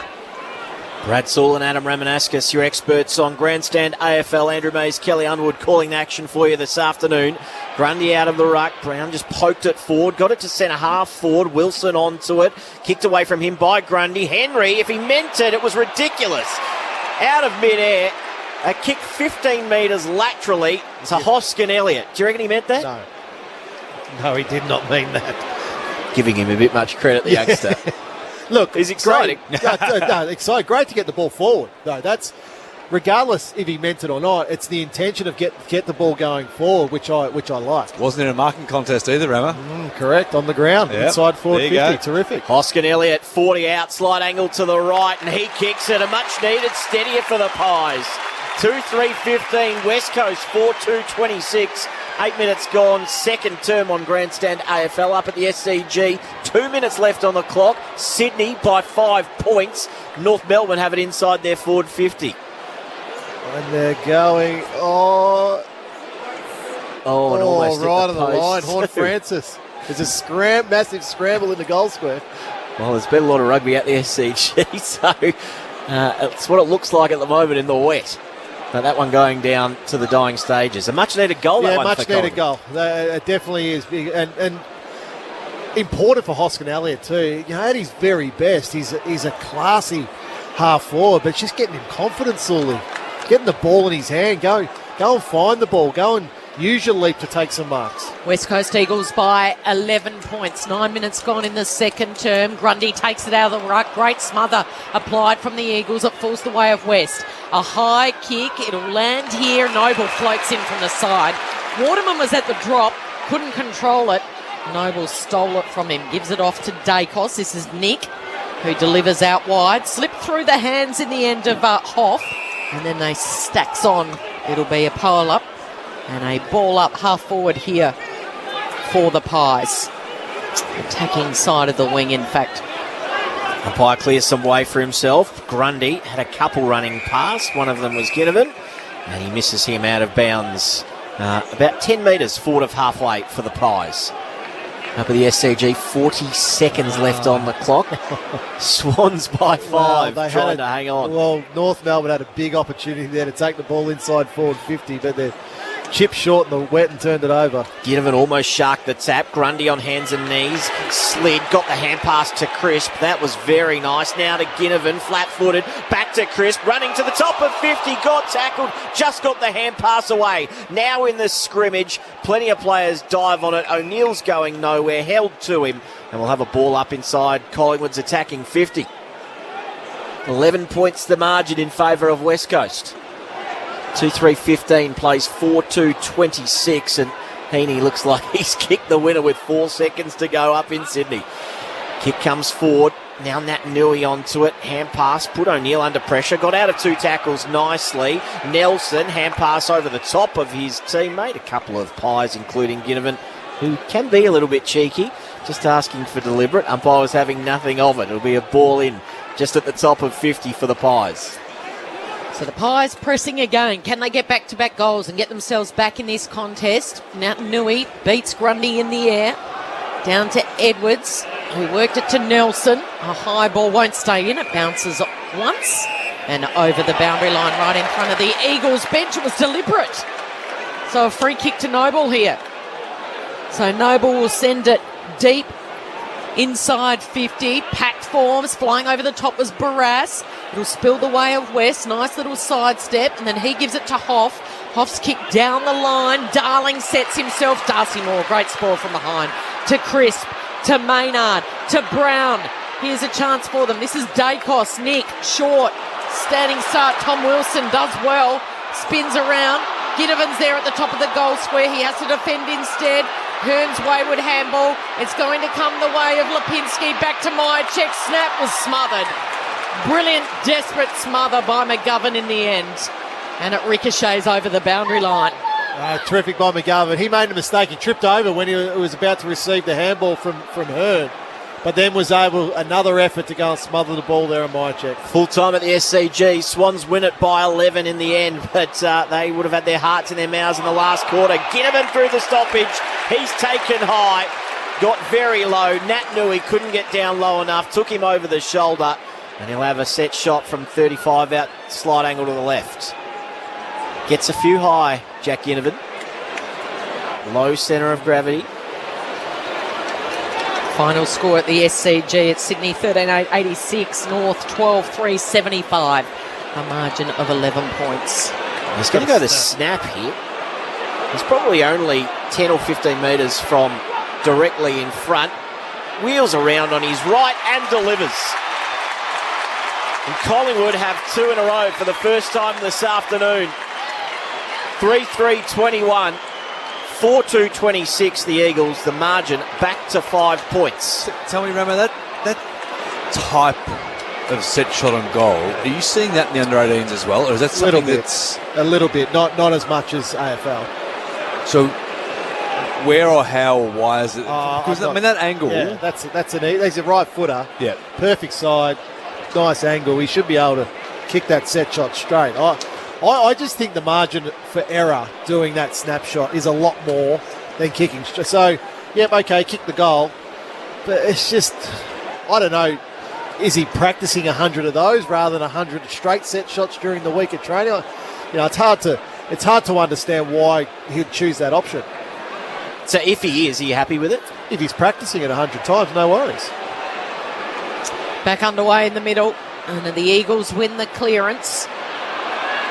Kleiner tries to handball on all fours, and it comes back here to Dacos. Nick Dacos, squaring kick in the back pocket. Noble's got it. Nick Dacos kept running, and he'll be warmly applauded here. One of the fan favourites, quickly.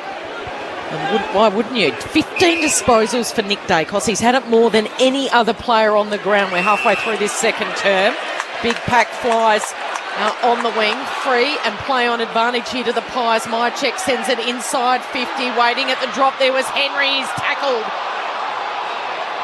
Tackled to the turf by a couple of Pies, and it won't be coming out. That's holding the ball. He went to fake and then got tackled and just dropped at the knees. Nat Nui in the air, down to Redden. And then Redden's going to give it back to Withard, and he's got himself in a bit of a pickle. Chance for the Pies to pounce. Ollie Henry with a quick snap, missed. Off balance, off a step. Henry suddenly found the Sherrin in his hands. He was only about 10 metres out, but because he was off balance, missed to the near side. West Coast Eagles by 4 points, 4-2-26. Collingwood 3-4-22. 15 gone in this second term. With it in with the kick in. It's a long one too. Darling from behind, forced to punch. He goes at it at ground level and then spilt in the end from the hands of Hoff. Noble's in there, tackled by Darling. Still left half forward for the Pies. They forced a stoppage. Noble hands it back to the umpire, to the warm applause of the Pies fans sitting at half forward. Nat Nui won it down. Cameron, though, going in very low and ducking his head as the umpire deemed was Brown. No free kick. Ginnivan tries to squeeze the kick through the pack. Good fend off there by Nelson. Put Ginnivan over the boundary line himself. He ran out of space, Nelson, and will be thrown in between wing and half forward for the Pies. So it's West Coast Eagles by 6 at quarter time. They lead it by 4, 2 goals apiece in this second term. Flick back in, half forward here for the Pies. Nat Nui beats Cameron in the air, but Cameron applies a tackle. It spills the way of Hoskin Elliott. Throws it on the boot. The big fly from Jamie Elliott. It cleared the pack in the end. Who's waiting at the back? It's Dacos. It's Nick, and he loves it as soon as he strikes connection with the football. Josh Dacos, in fact, spinning and snapping and celebrating. And the Dacos brothers are running right this afternoon. They've had more touches than any other Magpie out there. And Collingwood hits the front for the first time. They lead it by 2 points. 4-4-28, West Coast 4-2-26. If the coach Craig McRae holds a press conference during the week to announce that Nick Dacos is the rising star and he gets him mixed up and calls him Josh, then commentators are allowed to do it as well, I think, Rama. Yeah, that's fair. That's fair. Well, that's 29 possessions and a goal between the Dacos brothers in this first half. I've been impressed with both of them, really. Josh's running capacity on his wing's been terrific, and Nick's running capacity, he's played a lot of half-back, he's been just as impressive. Collingwood in front for the first time this afternoon. Nat Nui down to O'Neill, who kicks hurriedly. Ball goes end over end to the top of 50. Langdon took the mark and played on. Noble tackled him. Just got the hand pass away to Darling, who was dragged off his kick. It went 20 metres. It was straight enough. Waterman juggles the mark.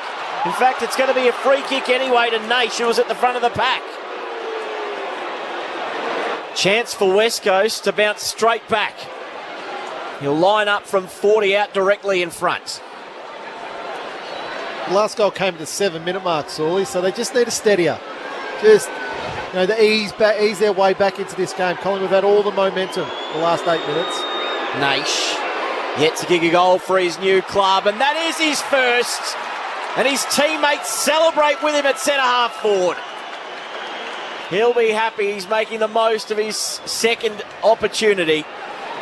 And West Coast go back in front by 4 points. Good answer after 3 straight goals from the Pies. It's good to see Patrick Nash playing some good footy. I mean, he did it tough at Punt Road, didn't he, trying to break into a premiership winning team. Yeah, it was near impossible for him to get a game in that Tigers team, but he's taken his opportunity in the first month here at West Coast, and hopefully now his career can forge ahead. And it's a great response from the Eagles because they were up by 17 points early stages of this second quarter. Yeah, you look at that, Sully. Josh Dacos kicks a goal down the other end. Paddy Nash kicks a goal at the other end. They're opposed to each other on this on that City side wing. Yep.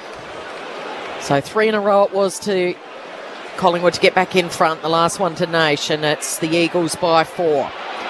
Elliott pounces out of the centre, handballs into space to the advantage of Hoskin Elliott, who gathers, and shocking kick in the end, doesn't quite get to Nick Dacos. It comes back to Jamie Elliott. He handballs back to Hoskin Elliott, who gives it off to Dacos from the boundary. He goes for goal. And it's not a goal. It's through for a behind.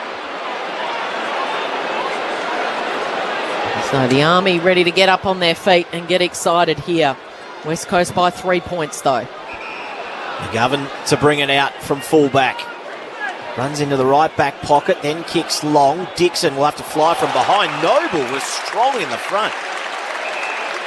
Very good set of hands there from a much smaller Noble. Goes inside, set Nick Dacos a task, spoiled away from him. Then wasn't able to clean up his mess. O'Neill pushes off one tackle, retreated to Edwards, who's taken in a gang tackle. And Sidebottom makes sure he's going nowhere. Stoppage left half forward. Some good energy, Rammer, there by the Pies. You knock on them early, but feels like their intensity's picked up. Grundy down to Sidebottom, who hand passes 20 metres inboard to Crisp. Gets around his man, kicks to the hot spot. Barris from behind, spoiled away from him. Now it's a chance for McInnes to Josh Dacos on his left. It bounces, not quite. In fact, the fingertips of McGovern there to save the day again. He takes the mark. Quick kick out is okay to Nash, who advances further afield. Waterman takes it at left half back. Waterman, in fact, it's going to be 50. He had gone back inside defensive 50, but he's going to be marched, and maybe not quite as far as Scott Pendlebury in the first term, although it's a decent chunk. Over halfway. Waterman to left half forward. Nash will have to run onto this. He pokes the pass over the top to Kennedy, who takes it for the first time this afternoon. Good time for our audience to join us from right around the network. Welcome under the roof here at the Docklands. Andrew Mays, Kelly Underwood, Adam Ramanauskas, and Brad Sewell calling the action for you this afternoon. Collingwood 4-5-29, West Coast 5-2-32. 21 minutes played in the second term here under the roof, and Kennedy has a shot for goal. He comes from the right forward pocket, bends it back. That's how to do it. The veteran steadies for the Eagles. They've now got 2 in a row. And they go to 6-2-38. Collingwood 4-5-29. It was a fair fight back in the middle stage of this second term by the Pies, who at one stage trailed by as much as 17 points. They got it back. They got the lead back for the first time through 16 minutes in this second term. But West Coast with the last 2 to open up a 9-point advantage. Brad Sewell, your expert on Grandstand AFL, along with Adam Ramanauskas. Terrific finish, wasn't it? Gave himself time and space, Kennedy, to bend that around, and I've no doubt, Ram, that he's practiced that type of kick numerous times. It's just ebbed and flowed this quarter. Yeah. Collingwood have had the momentum. Now West Coast are wrestling it back. West Coast, two early goals, and Collingwood had their moment. Now West Coast having their moment again. They are. Nat Nui down to Rioli to Redden with the penetrating kick. It lands the way of Jones, who kicks it inside 50. No one can mark. Waiting at the back here is Maynard. Handballs to Crisp. Oh. His delivery needed to be good, and it wasn't spot on to Wilson, although Wilson with a second go is able to win it back. Give it to Josh Dacos, who kicks it out of bounds on the full. Basically kicked it to his teammate Lipinski. The problem was Lipinski standing up on the bench waiting to come back on. So free kick for the Eagles. McGovern's got it. Takes it inboard to Duggan. It's West Coast by 9 points. 23 minutes gone of this second term. And now the squaring kick into the centre of the ground where Redden has it. He's just going to go sideways again to McGovern, who started this passage of play. He's on centre wing, broadcast side, dock side, short to Langdon, who's been good for the Eagles. He's kicked his first goal. And now he's just going to drive it to the hot spot. Pack forms. Oh, Waterman floats in from the side as the umpire paid it. He hasn't. I don't think he went down with it, Cal. It was a terrific attempt. So deep in the heart of the Eagles' attacking end, Nat Nui flicked it to himself in the end. Could almost go for goal, but instead he handballs towards the boundary line. Nick Dacos is there, back to Josh Dacos, and the hurried kick out of defence lands on the chest of Mychek. He had to get down low. He's given it off to Wilson. Now back to Josh Dacos to centre wing. Elliott was there, but it's chopped off by McGovern. Eagles by 9. I've said that a few times this afternoon already. He goes inboard to Dixon, who goes short to Jones. He has some strapping around his head after coming off with the blood rule earlier. Jones on the wing, has to run out of trouble. Might have been caught high. Umpire said play on. No, it's been called high from the out of zone umpire, I reckon. This won't please the Collingwood fans too much. Did slip. So the Collingwood players around him who were converging had to be very careful. Ginnivan just got him high in the end. Long kick inside 50. Kennedy through his hands.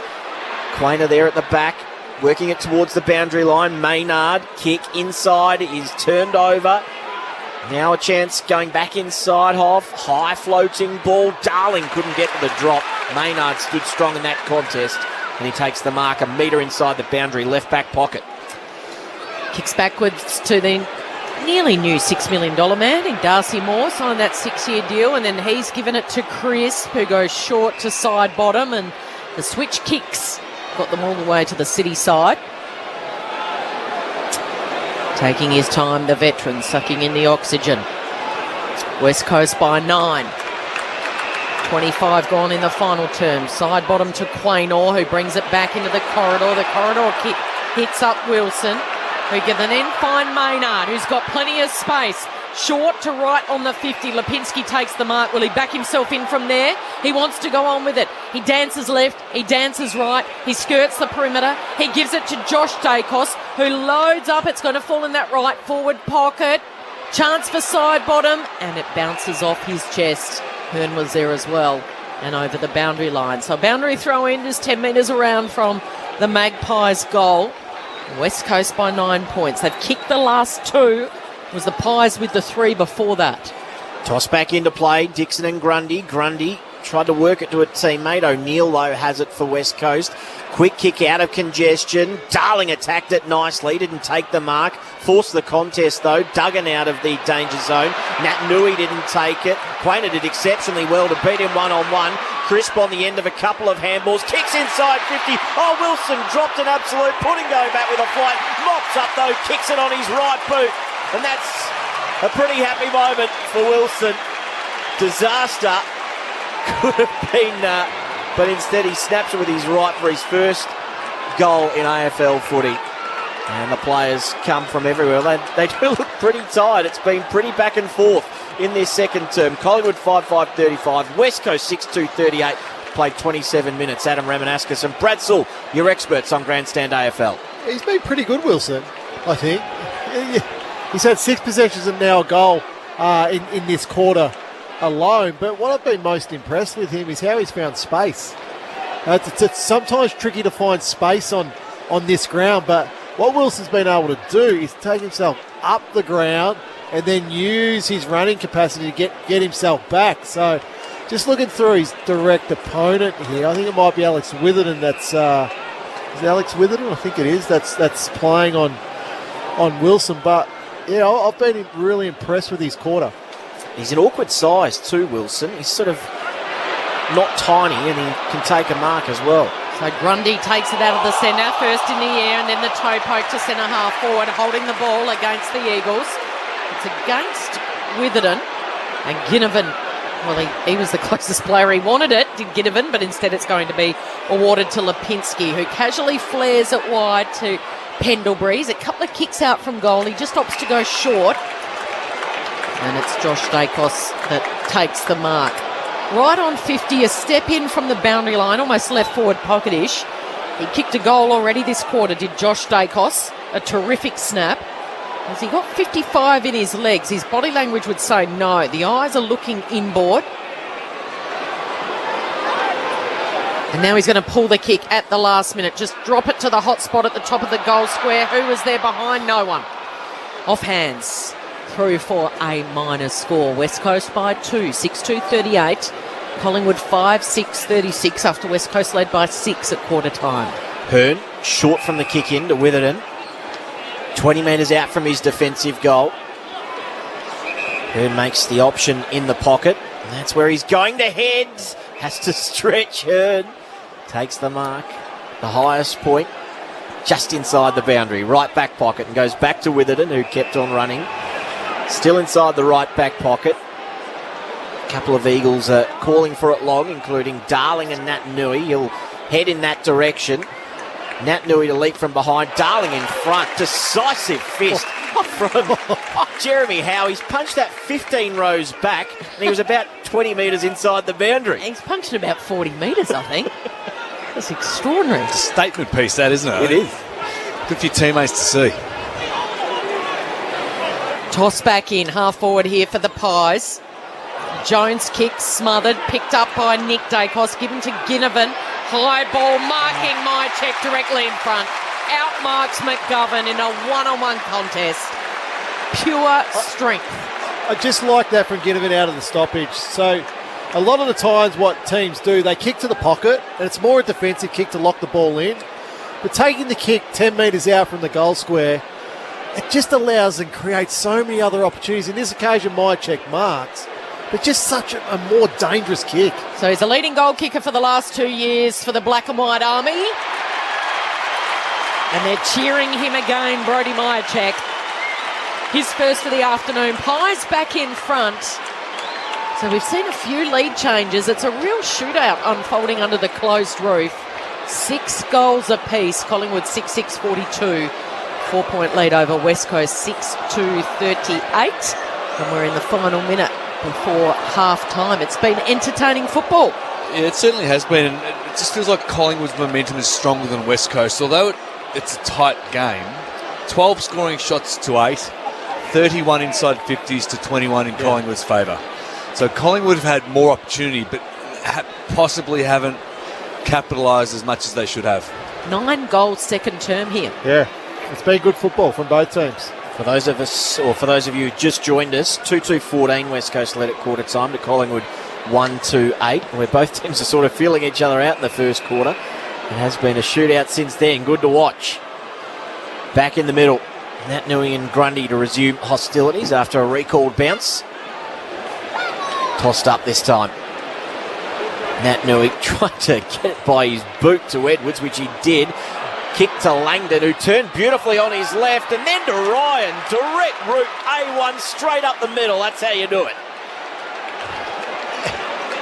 It's just that forward momentum out of the centre bounce. So that ball was thrown up at the 53-second mark. There's 53 seconds remaining.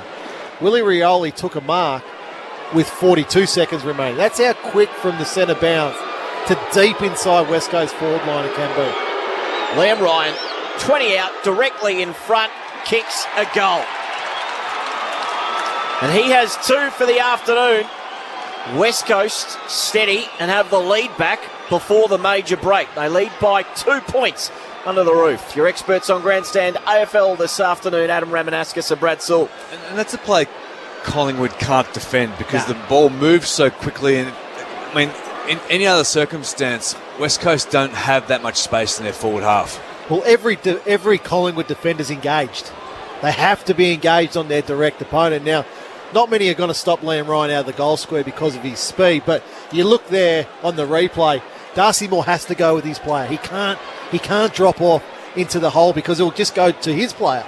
So that's where here at the Docklands, it's so dangerous out of the centre bounce. First multiple goal kicker of the afternoon, Liam Ryan with his second. Nat Nui won the tap out. And straight to O'Neill, who's wrapped up immediately. He was going absolutely nowhere. A ball up still inside the centre circles.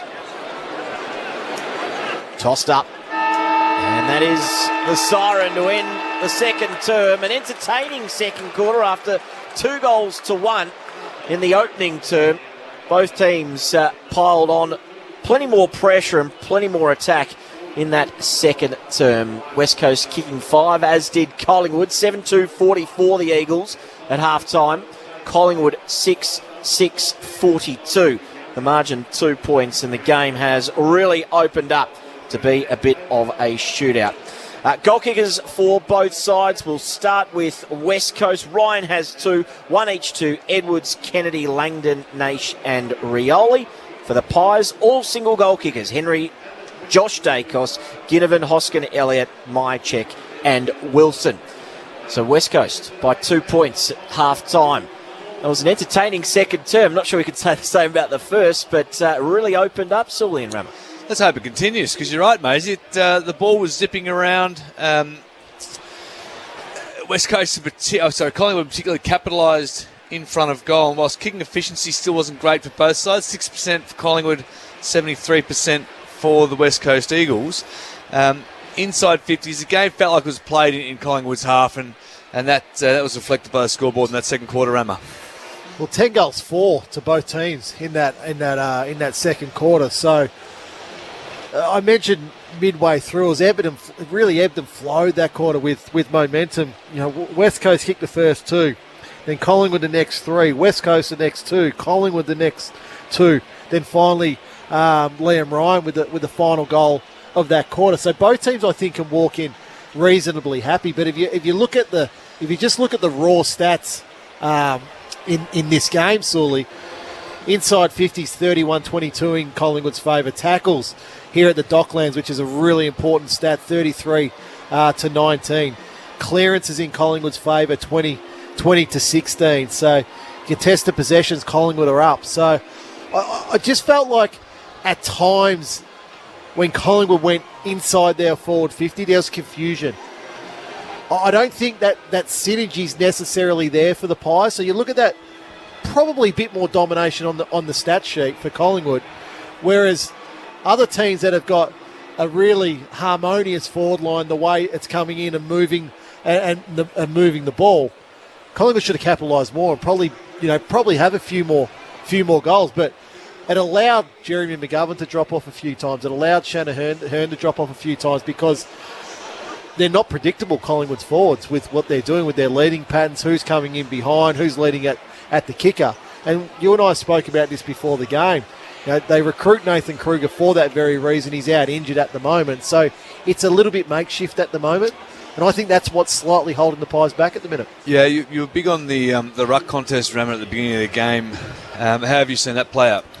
Well, Grundy's had 10 possessions, 14 hitouts. Nat Nui's had 8 possessions, 17 hitouts. It's probably been a 0-0 draw, I think, at this stage. I thought Nat Nui picked up his rating in that second quarter. Grundy was good in the first quarter. So I don't think that's been a clear advantage to one team. The only part there is that last goal that West Coast kick is that forward momentum tap. So I think that's what West Coast will want, but Collingwood are awake to that at the moment. They're playing the old traditional sweeper. Sully at centre bounce, which I think you have to against West Coast, because Nat Nui, when he does tap that forward, he comes through like a freight train as well. Just the size of the man, you can't stop him. Nah. Tell us about their delivery inside 50. I know we harped on it a bit. There was a lot of high balls.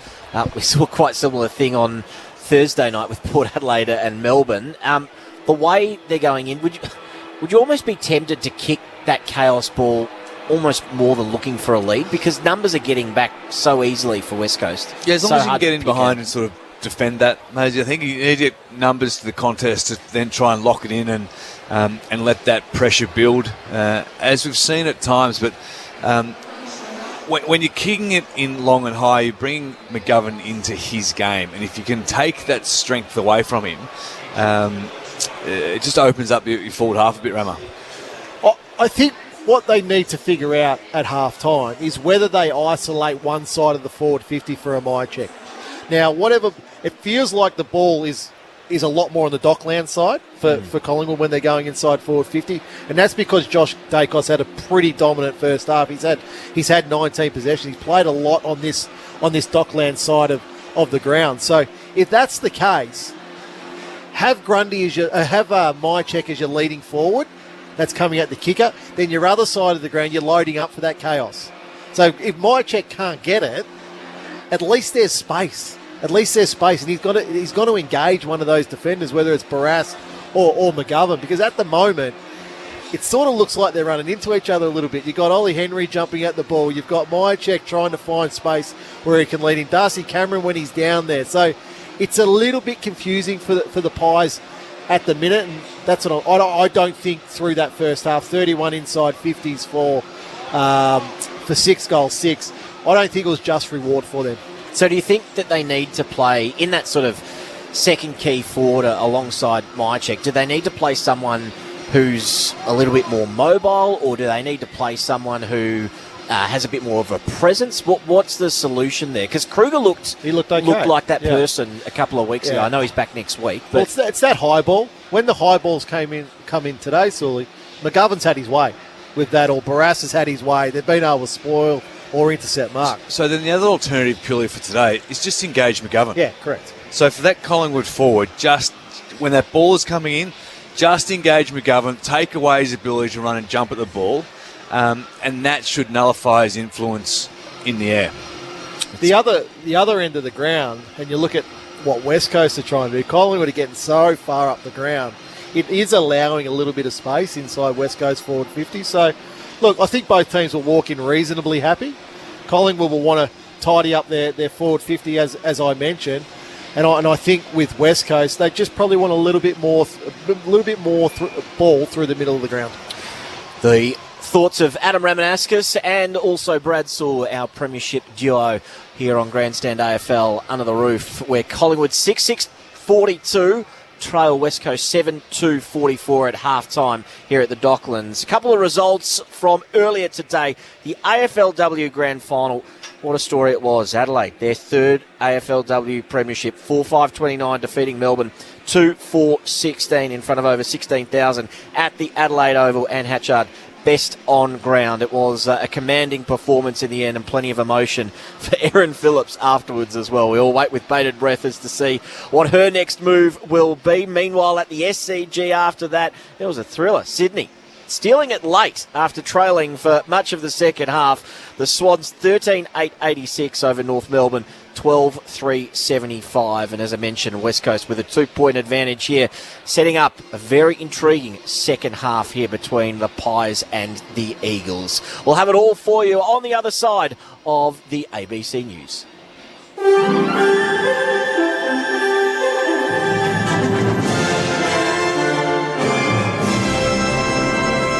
ABC News with Satyam Weinstein. Federal Labor leader Anthony Albanese has declared himself the underdog going into the federal election. It's widely expected the election will be called tomorrow for either May 14th or May 21st. Most opinion polls have the opposition well ahead on a two-party preferred basis going into the campaign, but Mr Albanese says history would suggest Labor has a challenging task in front of it. We have a mountain to climb. The government goes into this election as favourites. Governments win, get re-elected much more often than government changes hands in this country. And Scott Morrison has a considerable advantage. The Defence Minister Peter Dutton has condemned Russia's bombing of a Ukrainian train station that's killed dozens of people as a shocking development. Ukrainian officials say at least 50 people died as they attempted to flee the war, with 2 missiles reportedly striking the station. Mr Dutton says it's another horrific display of Russian President Vladimir Putin's brutality. It's the latest example of the butchery that's taking place in the Ukraine. When we hear stories of people being incinerated, when we hear stories of mass graves, of civilians being shot dead on the street, the acts of barbaric behaviour the world has heard of. Britain will send Ukraine more military equipment to help it resist Russian attacks. The Prime Minister Boris Johnson says Moscow will not escape punishment after the attack at Kramatorsk station in eastern Ukraine. He says Russian President Vladimir Putin has inflicted systemic slaughter on innocent people. Mr Johnson's revealed that the equipment being sent to Ukraine is highly sophisticated defence weaponry. More Starstreak anti-aircraft missiles, which fly at 3 times the speed of sound, another 800 anti-tank missiles and precision munitions capable of lingering in the sky until directed to their target.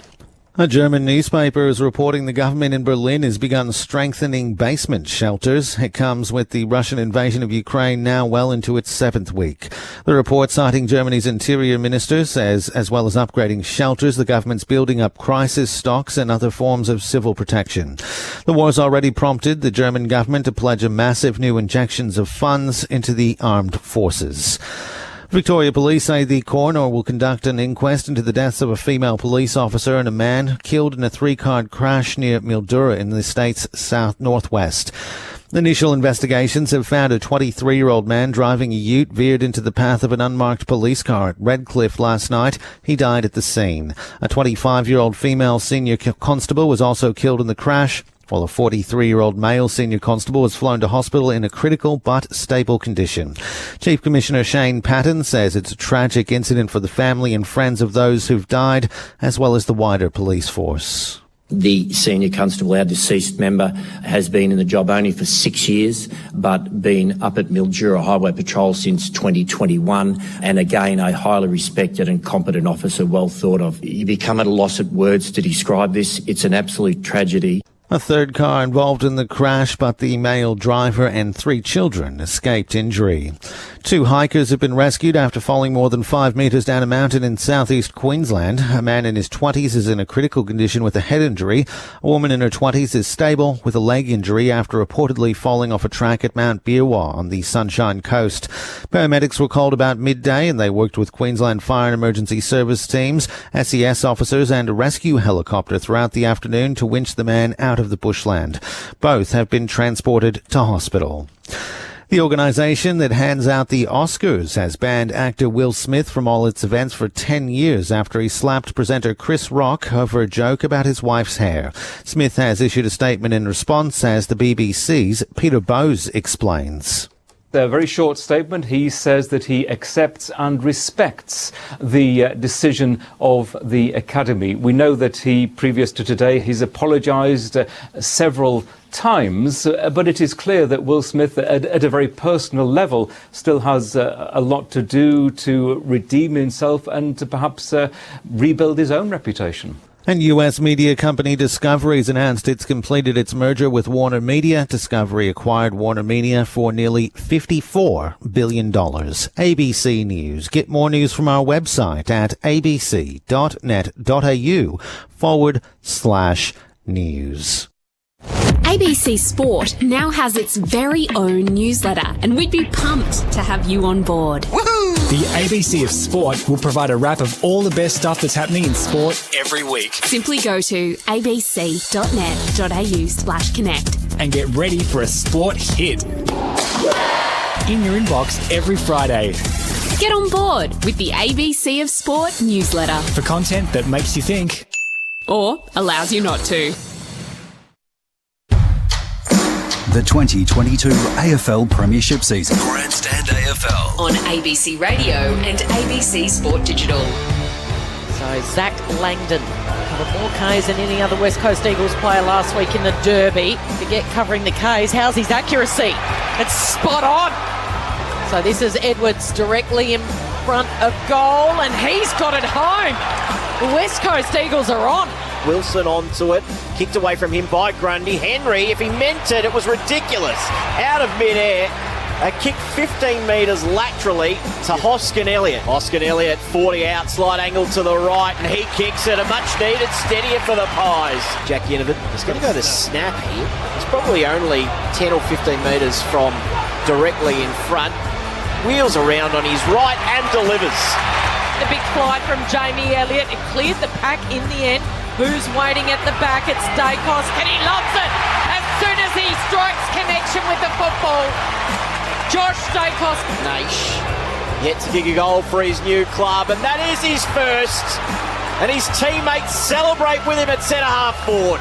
Kennedy has a shot for goal. He comes from the right forward pocket, bends it back. That's how to do it. Crisp on the end of a couple of handballs, kicks inside 50. Oh, Wilson dropped an absolute pudding going back with a flight. Mops up though, kicks it on his right boot. Liam Ryan, 20 out, directly in front. kicks a goal. West Coast steady and have the lead back. This is the 2022 AFL Premiership season. On ABC Radio and ABC Sport Digital. Welcome back to the Docklands on this Saturday afternoon. Andrew Mays, Kelly Underwood, Adam Ramanauskas and Brad Sewell with you, where West Coast have a 2-point lead at halftime. 7-2-44 to Collingwood 6-6-42. They led by 6 points at quarter time and hold a 2-point advantage at the major break. In case you missed it, a couple of the other results.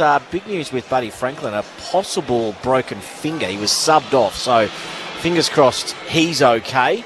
He'll get some scans on that, you would assume, in the next 24 hours, and we'll find out more about that. But Sydney holding on for an 11-point victory over North Melbourne, who well and truly challenged the Swans, leading the game until the last 4 or 5 minutes. 13-8-86 the Swans, North Melbourne 12-3-75. And the result, the big result of today, the AFLW Grand Final, Adelaide 4-5-29, defeating Melbourne at 2-4-16 with Anne Hatchard named best on ground. For those of our audience who weren't with us at the start, Kel, just give us the significance. You are the voice of AFLW. Give us the significance of this win for Adelaide, the three-peat. Well, I mean, it's a dynasty, isn't it? First 6 years, they've played in 4 grand finals. They won their 3rd flag today, and they've probably won their final premiership as a group, because their crosstown rival Port Adelaide is introduced to the competition. We'll have the 18 teams that'll kick off at the end of August, expected to be the bye round for the men's before the final series. And Port Adelaide yet to make an announcement about their coach or their new recruits, but I would think within the next 48 hours, maybe Monday, they might let them celebrate tomorrow. We will see front page news in Adelaide, double page spreads of not just who the coach will be. We know that ABC's own Lauren Arnell is down to the final few, and what a great coach she would make. But that Erin Phillips has probably played her last game for the Adelaide Crows, and you can't begrudge her the opportunity to go and play at Port Adelaide. What we love about sport, what we love about football is the stories, and it would be a beautiful story. Her father, of course, won 8 premierships for Port Adelaide in his heyday playing in the SANFL. And we expect that she'll make that announcement in coming days. And Andrew Mays, she will take a couple of big-name players with her from the Adelaide Crows. So it is the end of a dynasty. They added the exclamation mark this afternoon, and Hatchard was best on ground. They were in total control in the opening half, and they're mixed in here through Daisy Pearce down back, and Daisy Pearce was able to get them back in the contest, set up a couple of goals for the Ds, and make a real game of it in that second half. Daisy Pearce, I was of the understanding if they won, that was her last game. Still think it might be her last game. However, if they can keep this team together, Melbourne, with the new teams coming in, and they can sell her that, maybe train every now and then, and you just have to play out the final months of the year for a premiership, then maybe they can talk her into playing one more. But from my understanding is she was going into this game knowing it would be her last. Well, it's not a whole year now. It's just 8 months more. Yes, I know. Which makes I had probably to keep saying different. it's not the 2022 grand final. No, true. It was season 6 grand final because part 2 is going to come up in August and finish mid-December. Yeah, it's not really a case of there's always next year. There's always this year. It's exactly right. 6-6-42 Collingwood. West Coast 7-2-44 the margin, 2 points. Very quickly, Sully and Rammer, what can we expect in this second half? Look, it's evenly poised. Like, I expect Collingwood now to probably... It felt like towards the end of that quarter, Collingwood were sort of running more over the top of the ground. And West Coast were hanging in there. It feels like Collingwood have got more upside. Yeah. Collingwood have got more room to play into themselves, whereas West Coast, it felt like we're just holding on there in the latter stages of that second quarter. That goal to Liam Ryan just on half-time was really important. Put them 2 points up after they lost the lead a couple of times. They've had the lead, West Coast, for the majority of the match after they jumped out of the blocks with 2-1 in the opening term, but then kicked for the opening 5 goals of the game. Already the interesting move, Jackson Nelson has gone to Josh Dacos on this wing. So Nelson's been tagging a lot opening this season, so trying to shut down Dacos' influence, 19 possessions and a goal in that first half, so he's been very good. Only one other player, Ramos, had more, and that's his younger brother. He's 5 years younger, playing his 4th AFL game. Nick Dacos with 20 disposals. He had the most touches out there, the Rising Star nominee for this week. Both teams got it wrong. I reckon they were out there 2 minutes early in their positions. Quite a strange occurrence. And here we go. Start of the third. Grundy beats Nat Nui in the air. He slaps it down. It should go the way of Crisp. He can't pick it up. He does eventually. Scoops the offload to Pendlebury, who kicks out wide to the advantage of Hoskin. Elliott waits for it to bounce and then turns around and kicks that almost out of bounds on the full. He missed 2 targets in the end, Hoskin Elliott. It'll be a boundary throw in on the City side. Half forward here for the Pies. They're kicking to the southern end in this third term. Thrown back into play. Nat Nui up against it, against Grundy. Rioli just bashes it out of the immediate danger zone, although the Pies swoop on it. Brown to Crisp, who's gone. Too slow to get the hand pass away. Ryan got him from behind. He was as quick as a flash in that tackle. Yeah, sweated on him nicely there. Just waited to Crisp receive the ball, then bang, he was right there. He pulled his kick at the last moment there, Ryan, and turned it over. So just over halfway. Now Lipinski goes for a trot going the other way to Myercheck, true centre half forward. Kicks high inside 50. Elliott, Duggan was in between both Pies and got a decisive fist on it. Outside defensive 50. Nelson back inside defensive 50. Foley just waited a little bit too long on the kick. It was smothered. Elliott on the scraps. Into the pocket. Myercheck stuck out of hand. Cameron's in the goal square. Can he get it to him? Yes. Kick. Goal. Perfect start for the Pies in the second half. 7-6, 48 Collingwood. West Coast 7-2, 44. And a bit of good work inside attacking 50. Again, that chaos lower ball is working for them. They just couldn't kill the ball there, West Coast Sully. So just bobbled around that boundary and they were just good enough there. Terrific smother by McInnes there. So, but now when the ball is close to that boundary, West Coast were outnumbered 3-2 there in their favour, but Myercheck just good enough to get across and just get it hand in to get the ball to ground. Yeah, interesting that kick by Elliott going in. It wasn't a long high kick. He pulled his kick into space, allowing kick to the grass. Yeah, it was. So Pies now back in front, leading it by 4 points. Eagles led by as much as 17 early stages of the second term. Nat Nui palms it down to himself, and then a high ball he delivers inside 50. Jeremy Howe going back with the flight. Brave, courageous, and a strong mark as well. And also that's how you protect your mate. Darcy Moore there was able to hold Jack Darling off, so Howe was just able to jump at the ball, as we've seen for so many years now. Short to Crisp by foot, to Callum Brown by foot, to Madgen by foot, and now Josh Dacos by foot, and they've got it at half-back. He's a little undecided. In the end, he goes long down the line towards Grundy. He was shoved by Hearn. The umpire says, I'm going to pay that mark to Hearn. Grundy's a little sore to get up. Hearn kicks backwards to half-back where Duggan's got it. To centre half-back, a little give and go with Langdon. Duggan now straight down the corridor looking for Ryan. Waiting from behind. Here's a chance for Darling. He's kicked to an open goal square and it's gone right across the face. It'll dribble over the boundary line. So not a bad result in the end. There'll be a boundary throw and there was no one to kick to. There was someone to kick to. It was Zach Langdon. Okay. And he missed him.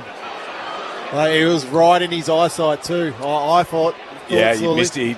He didn't miss him. He saw him and chose not to go there. Yeah, I thought he might have been going for goal. Good spray from Zach too. Gave it to him afterwards as well. Crisp from the stoppage. High kick. It'll be play on. Jones. Big punch out towards Naish. Naish right forward pocket. Hooking it back.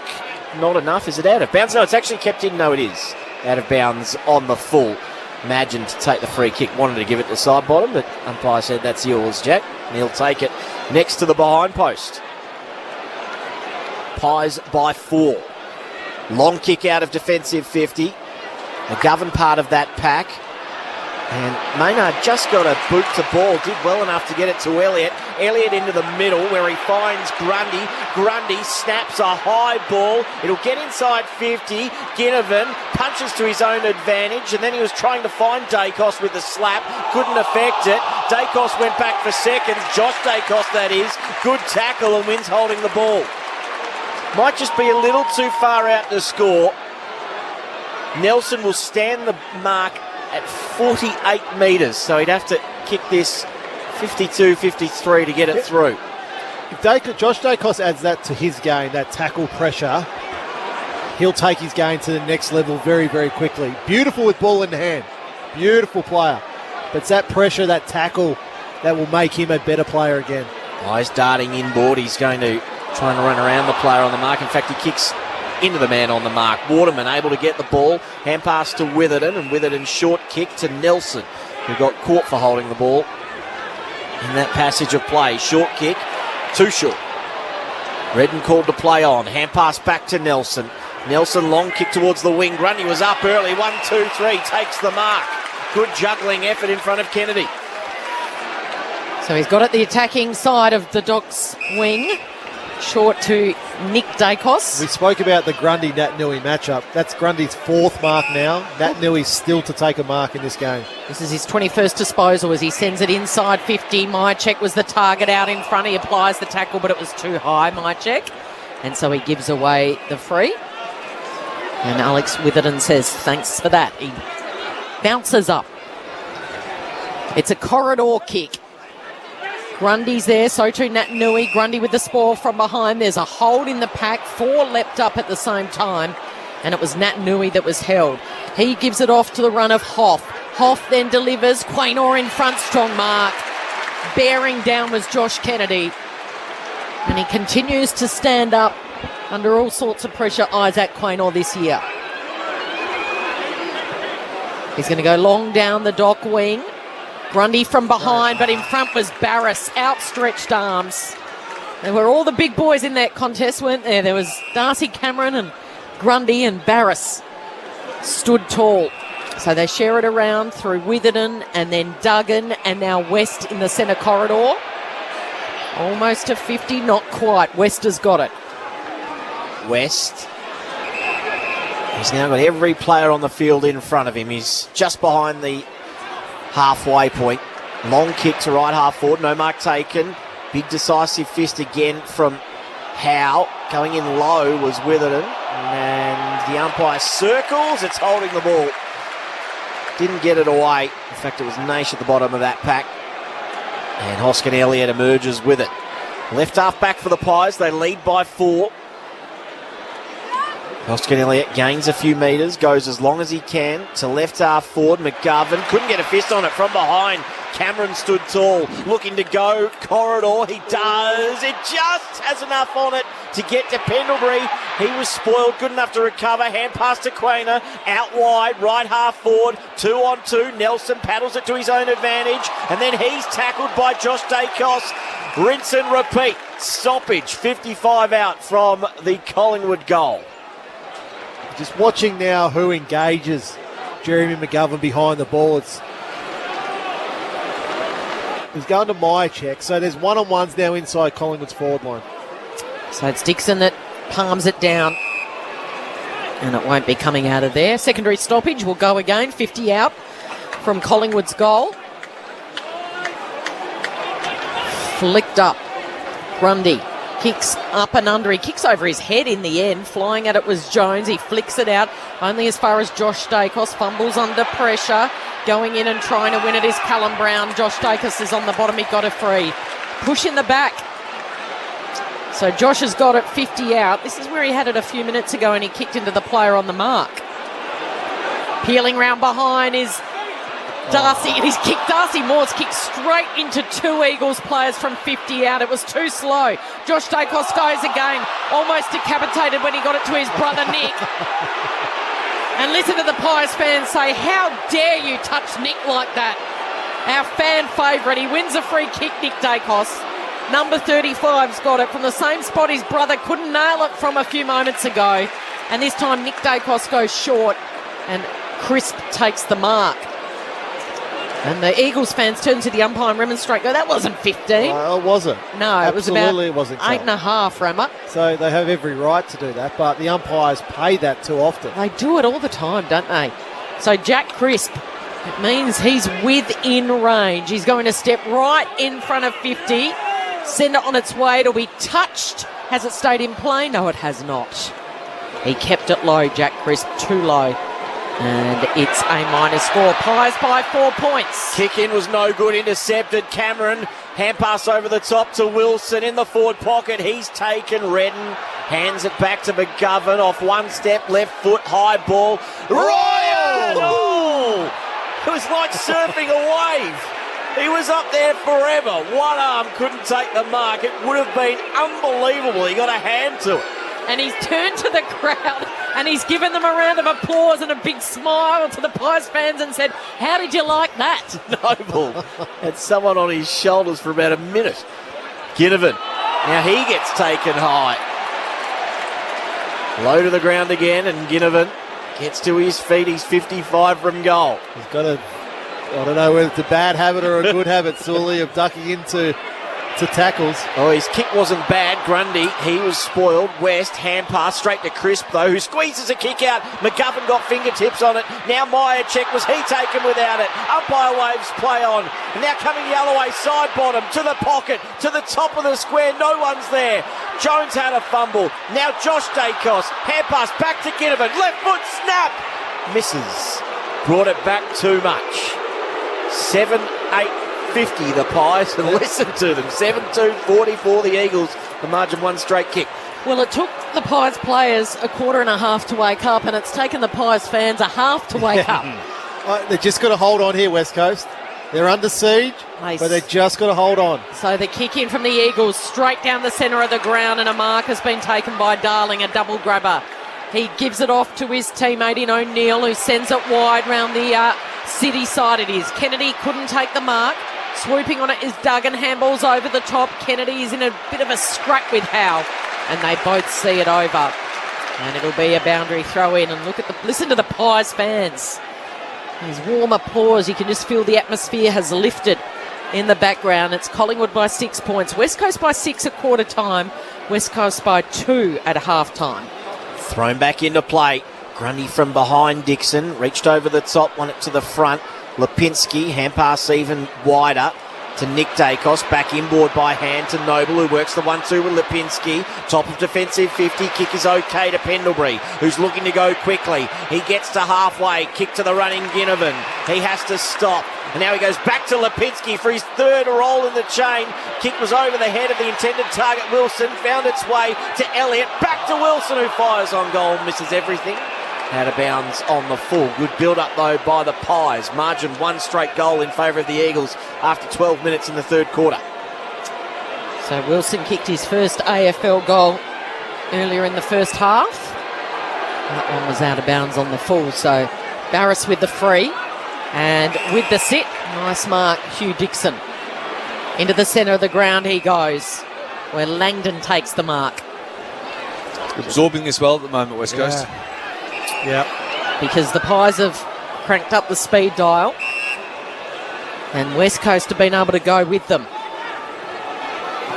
So this is Hoff to short to Duggan across half-back, back to Hoff. And to back that up, Sully, inside 50s this quarter, 7-2 in Collingwood's favour. Yep. Not a lot of movement forward of the footy for Hoff, so he's just going to kick it long. Natnui will be there, so too Darcy Moore. Off the hands it goes. Ducking out of the tackle there was O'Neill. Umpire says play on. It comes the way of Noble. He goes looking for Elliott, pushed out of the contest. Waiting at the back is Hoff. Tackled by Wilson. He did really well to get it over to Witherden. But Witherden's tackled by Elliott. It affects the kick. Still a scramble. Same passage of play here. Eventually Witherden to West, who's kicked it out of bounds on the fall. It lands 4 rows back. The Pies fan drops a sitter. But the Pies fans don't care. They're up, they're applauding. They've got a free kick. Just got to keep pounding it in, Collingwood. Crisp has got the free. Crisp is going to pound it in. To the hot spot he goes. Barris flies, thumps it down, knuckles it the way of Edwards. Looking for Rioli, but swooping on it, Ginnivan. Rioli tackles Ginnivan. It's dangerous. Ginnivan wins the free. He just draws the free, doesn't he, Ginnivan? Oh, and 50. 50 against Willie. Clearly he said something to the umpire there, Cal. And he knew it, didn't he? Because he turned around, he put his head down, Rammer, and he's trotted down to the top of the goal square. Willie Rioli has given way. a certain goal, and this will extend the Pies' lead. Listen to the applause here. Ginnivan, top of the goal square.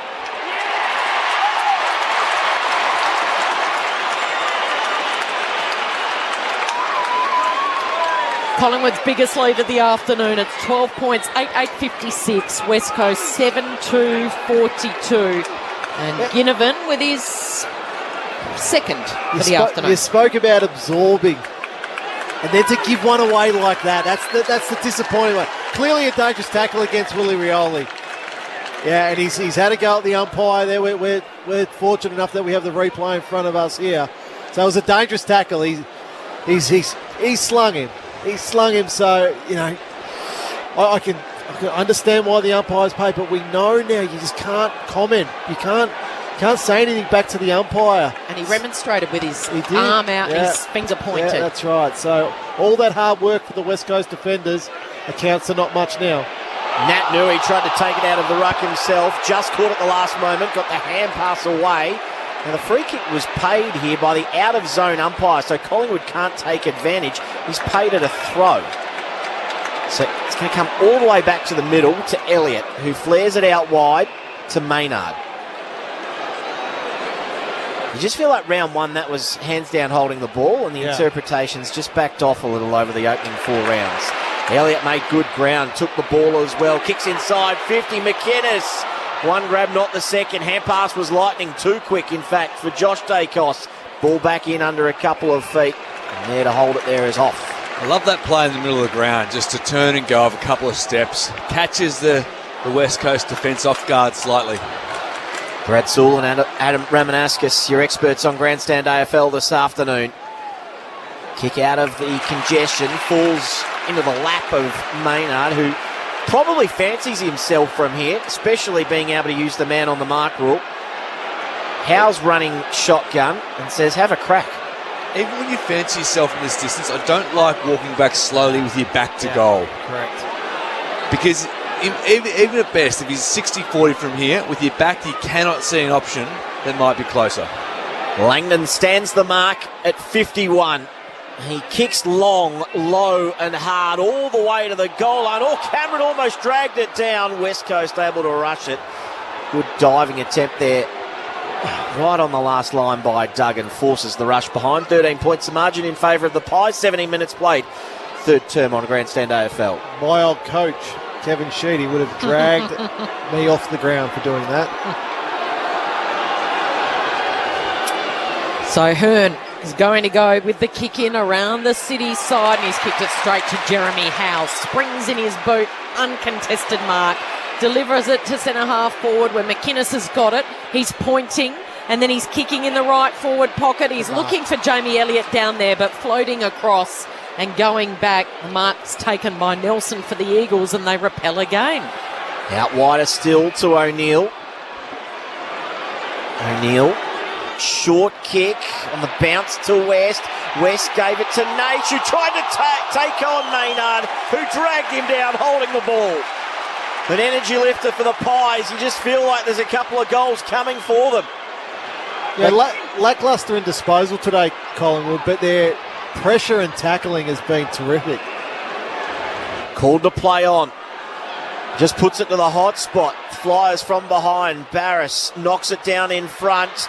Brown shrugged one tackle, found space where there wasn't any, kicked to the point of the square, no mark taken, McGovern there to rove. Underground hand pass is okay. Looking for the boundary line and not finding it was Naish. Knocked away from Langdon. Now a chance for Duggan. Duggan almost got out of one tackle. Back to McGovern. Now to Edwards. Edwards, good kick, low and hard to West, who's got absolutely nothing to go to. Played on, ran himself into trouble, got out of it again, then kicks long to a 2-on-2. Darling from the side, forces the contest. Ball in the middle. Darling still at it. One go, 2 goes, 3 goes. He's dragged off it to win the free kick. Darling from the middle. And this is the third time they've gone inside 50 this quarter. It's 14-3. So this third term's been dominated by the Pies. They haven't been able to put it on the scoreboard. Darling flared the kick wide to Kennedy. He's marked right on 50. Has he got 51 metres in his right boot to keep them in this contest? Josh Kennedy delivers. And they won't be denied. They are hanging around the Eagles. 8-2-50. They trail the Pies by 8-9-57. Collingwood by 7 points. They caught the Pies napping early. They skipped out to a 17-point lead. And then it was the Pies with 2 quick ones after half-time to get back in the lead. On West Coast, this has been a brave performance by them. Winless so far after 3 rounds. They lost to the Suns by 27, to North by 15 and to Fremantle by 55 in the Derby last weekend.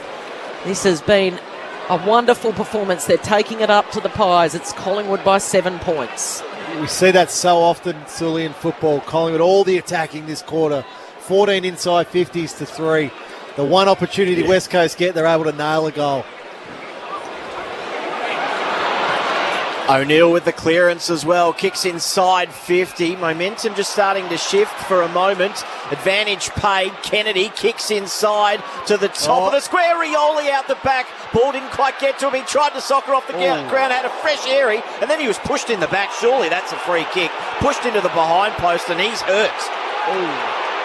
Darcy Moore knew what he'd done straight away. So there was no malice in it. It just happened that the behind post was right there. Gets to his feet, Rioli. Crowd's not happy with the free kick. It's a round goal. He'll come good. So Rioli to make amends. He does.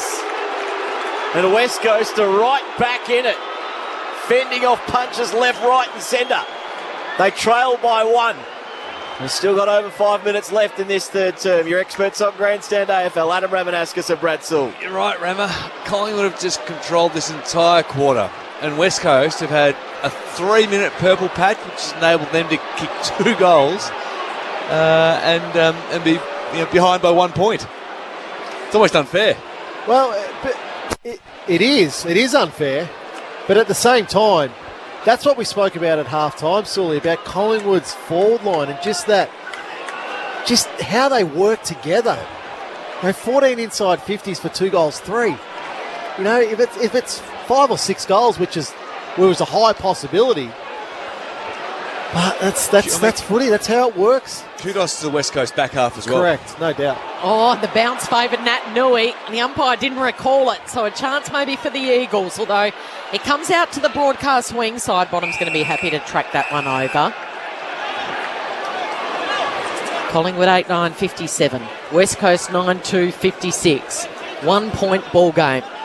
Rioli with a couple, Ryan with a couple, and Kennedy with a couple for the Eagles. Flick back in front of the interchange gates. Grundy. Nat Nui just fell into his back and Grundy was taken high. He'll win a free kick. So they're doing all the attacking, the Magpies, after a slow start to this contest, but they haven't been able to pile on the pressure on the scoreboard. He went short and gave it to Nick Dacos, who delivers inside 50. With the spoil, there was McCubbin. And Duggan picked it up and kicked it out of bounds on the full. Lands in the arms of the Collingwood doctor on the boundary, who flicks it back up to Nick Dacos. Racking up the possessions, the Rising Star nominee from this week. Again, he's going to send it inside 50. Plenty of air in that. And again, it's McGovern who fists it down towards the boundary. And a boundary throw in. Inside 50 just here for the Pies. Kicking to the southern end under the closed roof here at Docklands. Thrown back into play. Nat Nui and Grundy wrestle again. Grundy with the decisive tap straight to Hearn, though, who's bumped off his kick, still gained 25 metres. Quainer, he kicks it, didn't travel more than 15. Umpire yells play on, no mark. Nice tackle to not get in the back there of Lipinski by Nelson. They lift each other to their feet. Stoppage, 55 out from goal. Nat Nui taps it over his head. Grundy at ground level. He's pushed off it by Nat Nui. Pendlebury got out of traffic. A hand pass to Nick Dacos. Oh, that is delicate. Beautiful stuff. The old and the young combining. And now it is Ginnivan who can have a shot right forward pocket. Fairly tight angle, only 5 metres in from the boundary. He's only got to kick 35. And Rama, that's one of the reasons they're playing Nick Dacos across half-back alongside Pendlebury. Yeah. So we can learn from the best, and No the two doubt. of them just combine beautifully then. Yeah, no, and that's the touch of class that we probably haven't seen yet from Nick Dacos, but that's what he's capable of doing and using the ball just in the correct manner. Couple already this afternoon for Ginnivan. From 5 metres inside the boundary, this is across the face. It's all the way across the face. In fact, the goal umpire and boundary umpire and central umpire are all going to confer. I think we'll be headed upstairs for a check here, just in case it might have clipped the behind post on the way through, whether it's out of bounds on the full or snuck in for a minor score. So the umpire waiting for upstairs. And that looks like it's through for one behind. Looks like there's daylight in between the behind post and the ball. So Collingwood will move to 8-10-58. West Coast 9-2-56. Margin 2 points in favour of the Pies. We've played 25 minutes in this third term. Still over 3 minutes remaining. And it's Hearn who's on those kick-in duties. Game 305 for the 34-year-old, and he's kicked it straight to the opposition. He kicked it 50 metres straight to Nick Dacos. And he's going to give it off, and he gave it off to the right boot because it's the left footer, Maynard!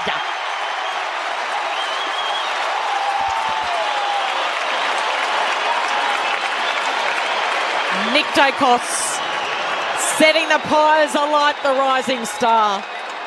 A little give to Maynard, who was peeling around his left side, and from right on 50, he landed a monster goal. Collingwood 9-10-64, West Coast 9-2-56. We've gone nearly 27 minutes in this third term. It's a great finish, wasn't it? It's what you want your halfbacks to do, just that overlap, long kick. It's just so important for the half forwards and those around the ball carrier. When you've got somebody like Maynard lurking like that, he's only going to swing onto one side. Just need to cover that dangerous space. It feels like this is becoming a bit of a dangerous moment here for West Coast. They've held on so well.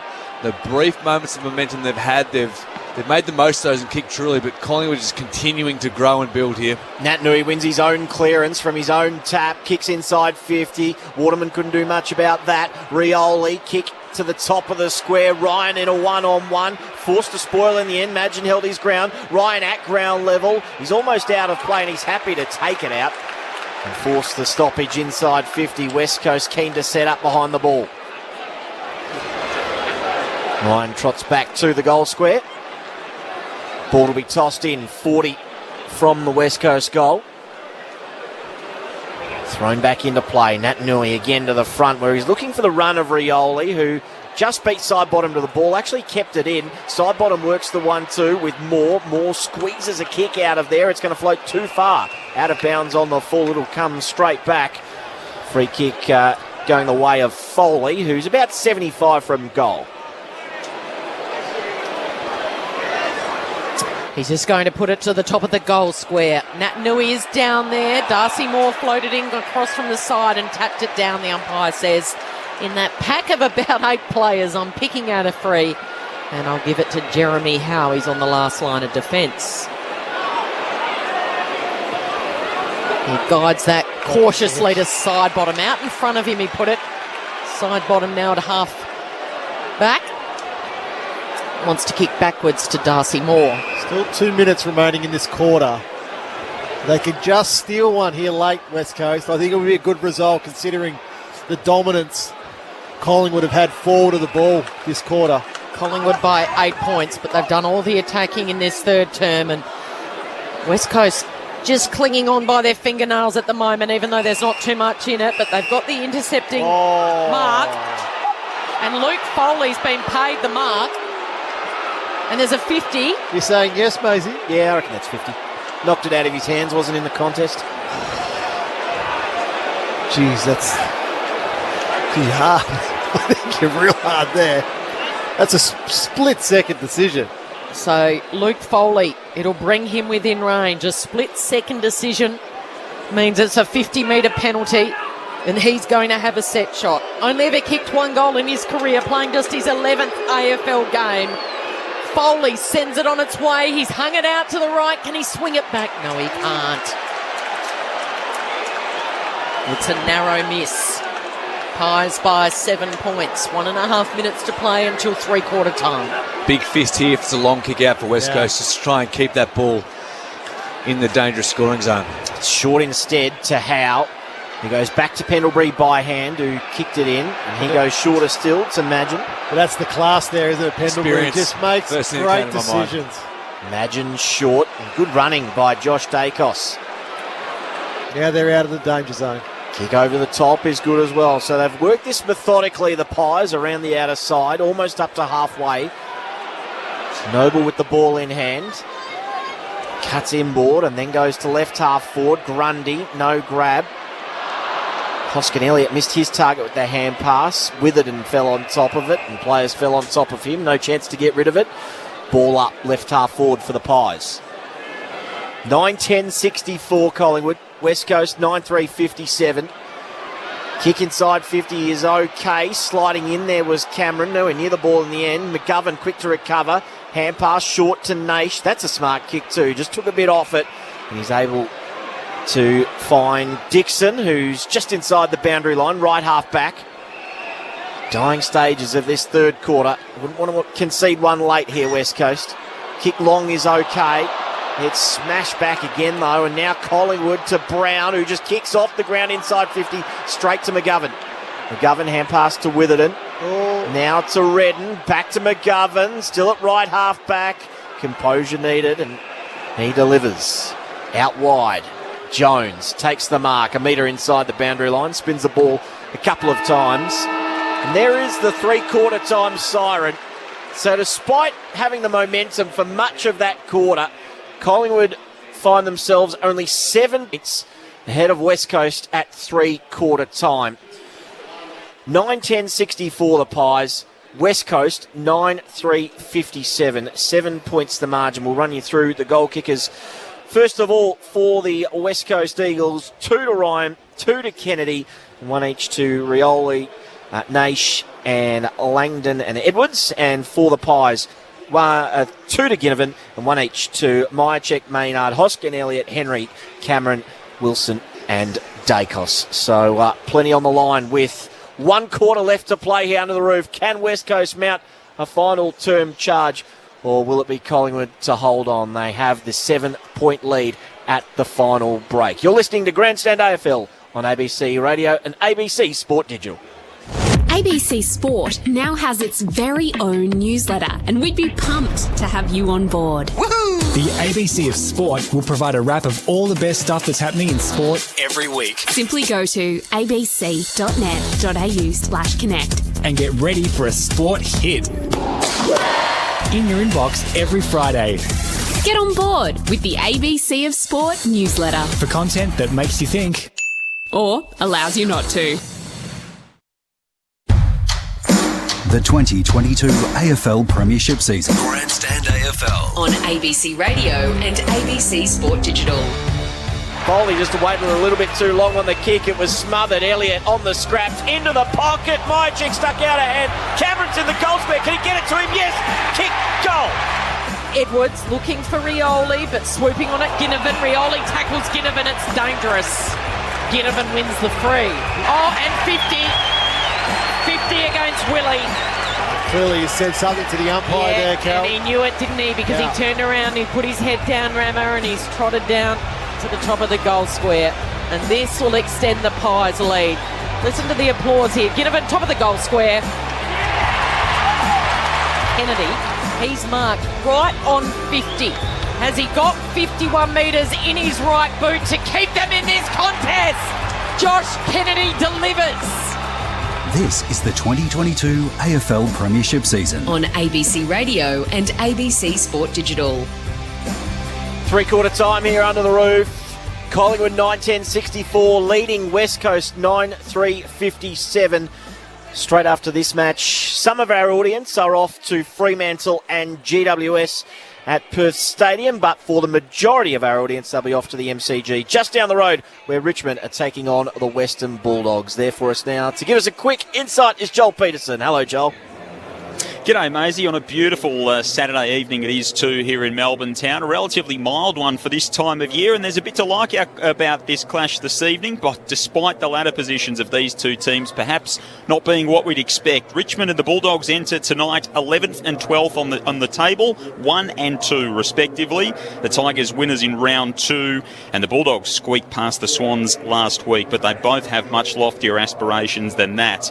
Richmond gets some key personnel back tonight, so Dion Prestia and Jack Revolt both into the team. The Dogs lose a couple of key defenders in Alex Keith and Zane Cordy, so a little bit of shuffling to go on in that Western Bulldogs defence. The Tigers have won the past 2 between these two sides, a 22-point win last year at this very venue, and tonight's winner won't move into the 8 most likely, but at least starts to close the gap to those competition front runners. There's no late changes here at the MCG. Ross and Wallace, the respective Richmond and Western Bulldogs subs, Chris Rowbottom to call alongside me, Chris Johnson and Nathan Burke, our experts, and Lauren Borden completing our team here at the MCG on the other side of what should be a pretty interesting final term over there at Docklands, Maisie.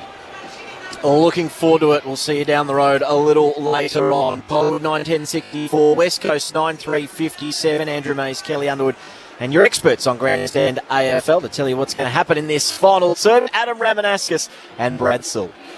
Well, really, Sully, Collingwood have made this an interesting last quarter because they weren't able to really capitalise on their dominance in that third quarter. So 3 goals to 2, and inside 50s was 16 to 5 through that third quarter. So that's a disappointing part about the Pies, and we've spoken about this for a lot of the day. It's just their synergy when the ball is forward, of how they allow each other to find space, how they communicate together, where the ball, what is the ball going into space to allow the forwards the best opportunity. So that's what's holding Collingwood back right at this very moment. So what are we, a 7-point margin in Collingwood's favour, but it could easily be a lot more. Inside 50s for the game are 50 to 29.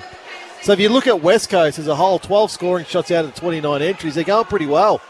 And Collingwood 19 out of from their 50 entries. So when West Coast are going forward, because of the dominance of Collingwood, there's space. There's a lot of space in West, because all the Collingwood defenders now are up the ground almost trying to fill their boots with possession, whereas the ball does turn over. We saw Kennedy's goal in that about the 20-minute mark of that third quarter. He had a ton of space there when he took that mark. You sort of hit the nail on the head there, Rammer. I think this game is in the hands for Collingwood. Given what we've seen for the first 3 quarters, the Pies are going to determine whether they can capitalise and just tweak a couple of things going forward and be much more efficient when they enter their forward 50. If not, Eagles stay in the game. Yeah. Collingwood by 7, 1 quarter of footy to play. West Coast looking for their first win of 2022. Naitanui and Grundy in the ruck. Naitanui tried to grab it. Grundy tried to grab him. Naitanui farmed out a hand pass, missed the target. Redden went in, and then he's tackled strongly by Elliott. Held to him, ball up, forward of the centre circles. Tossed up quickly. Naitanui palmed it down straight to Crisp. He lost grasp of the ball, bounced in the side bottom direction. He kicked not far.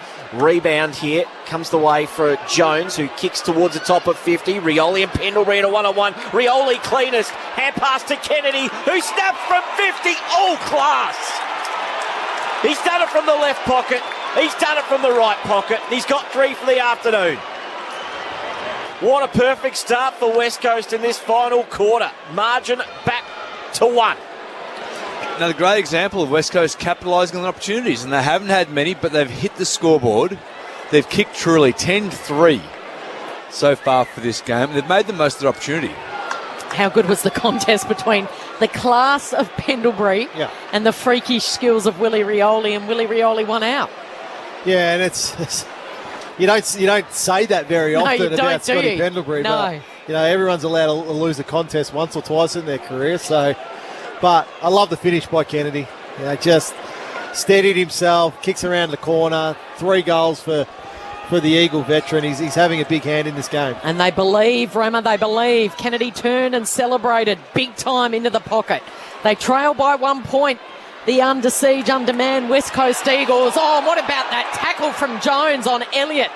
Play on, says the umpire. He's hurt Elliott. He absolutely dumped him into the turf, and Elliott's clutching his left shoulder. He is really, really sore.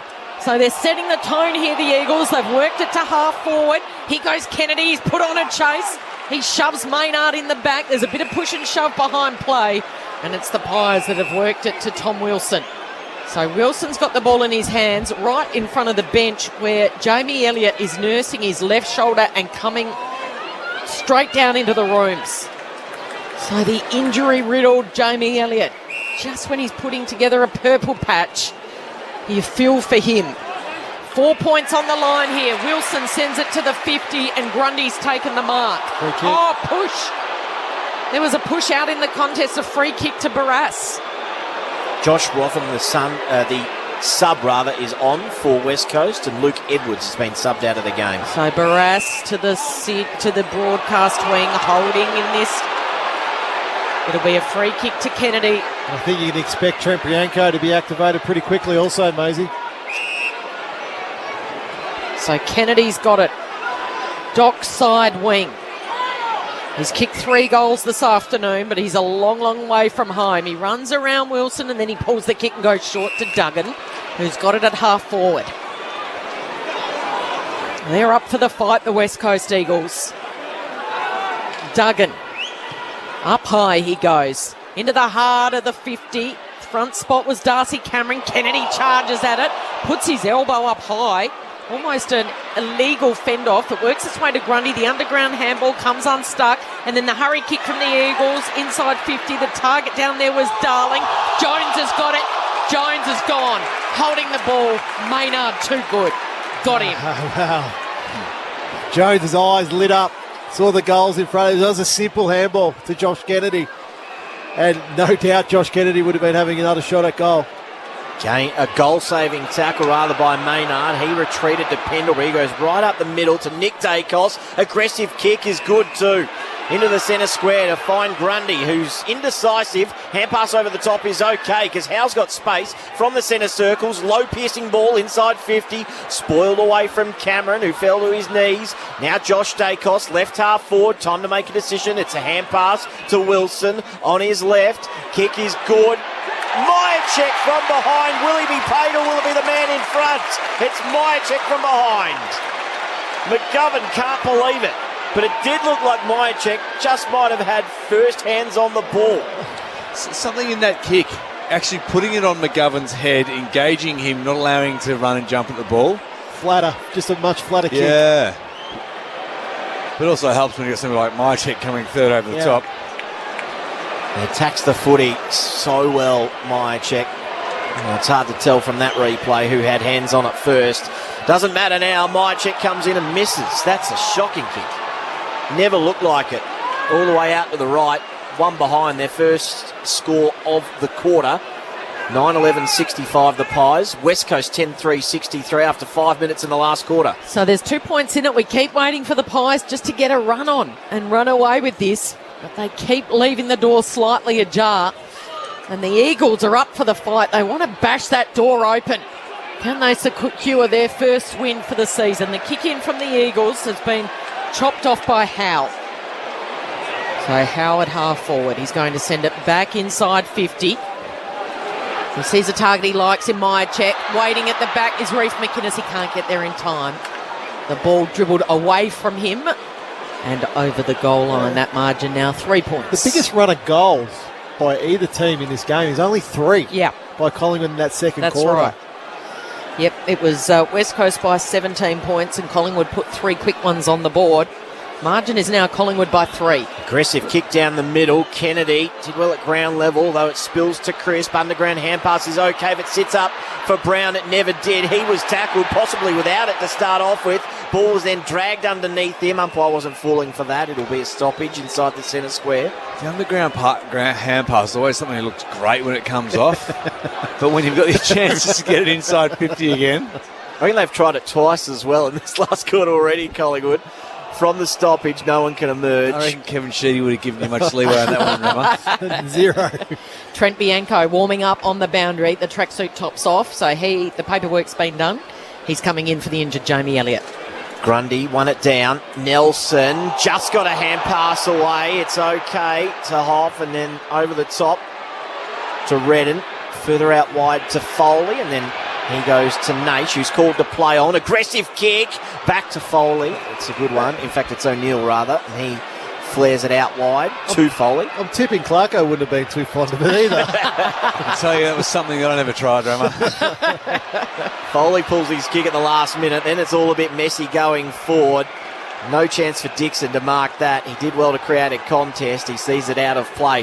Forward of centre wing. West Coast trailing by 3.7 played last quarter.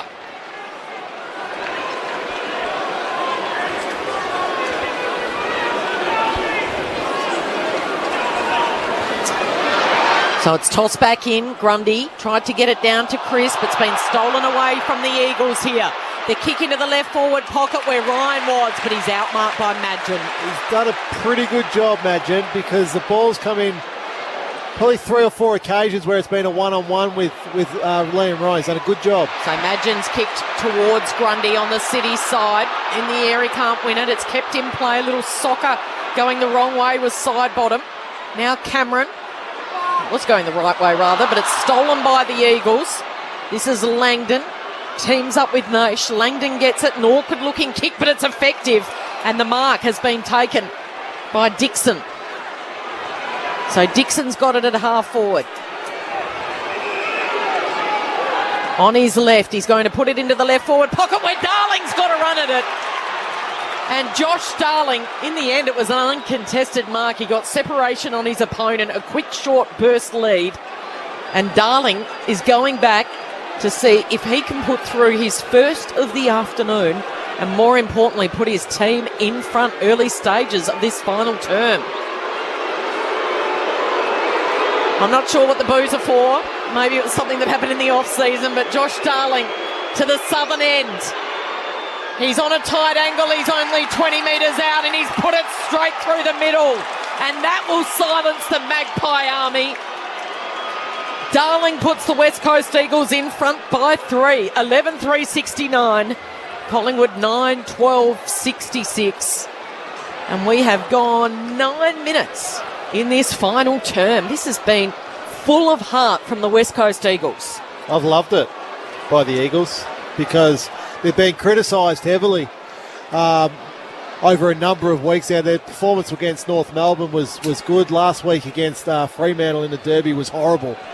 But you can easily come over to Melbourne and use the excuse we've got players out, COVID this, COVID that, but they have come to play today. Their defence has held really solid. Some of their younger players, O'Neill and Naish, have been really good. So over to you now, Collingwood.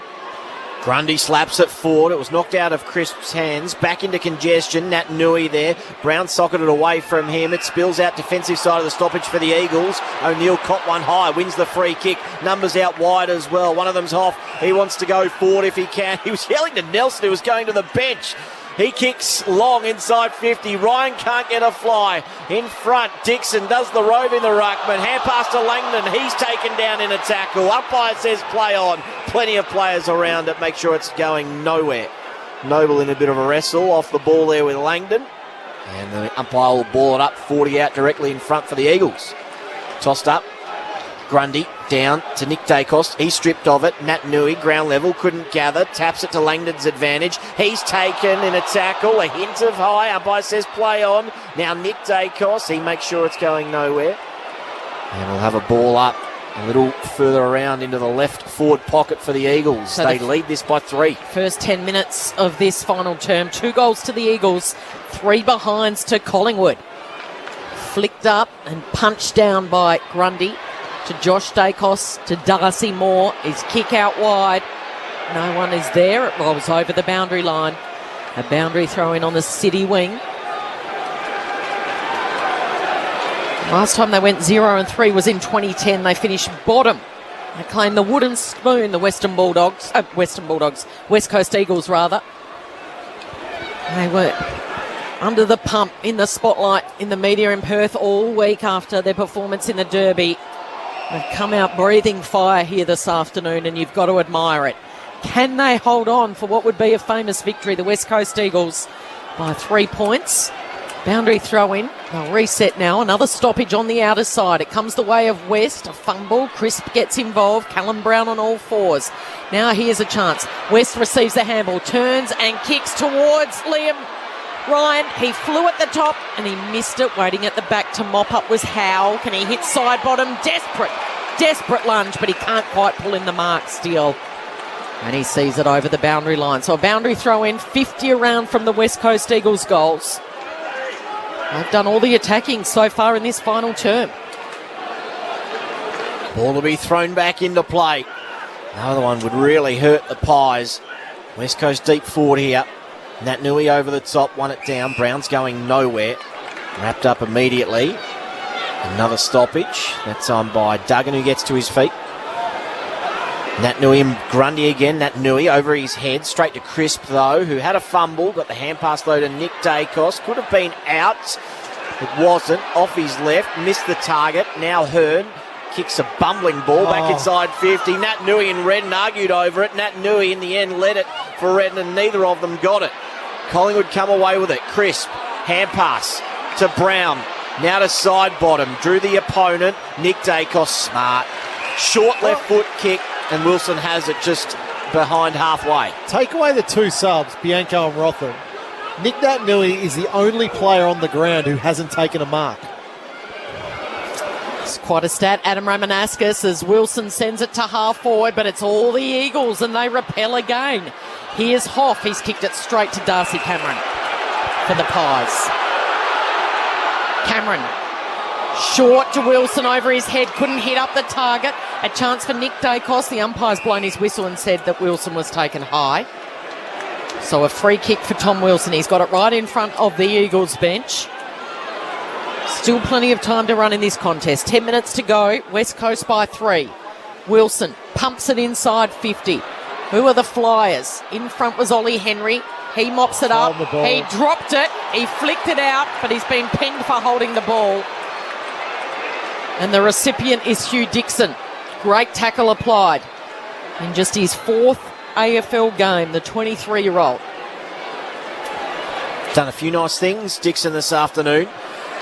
Flares it to the left back pocket where Redden takes the mark. He goes short to Naish. Collingwood players asking the question about required distance, but umpire was happy enough. Pays the mark. Naish still inside his defensive 50. Long towards the wing. Ryan the Flyer hung in the air. Got over the back. He thought he'd touched it. Madgen took it.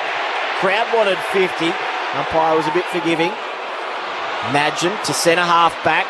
On the bounce to Howe. This kick needs to be okay. It is.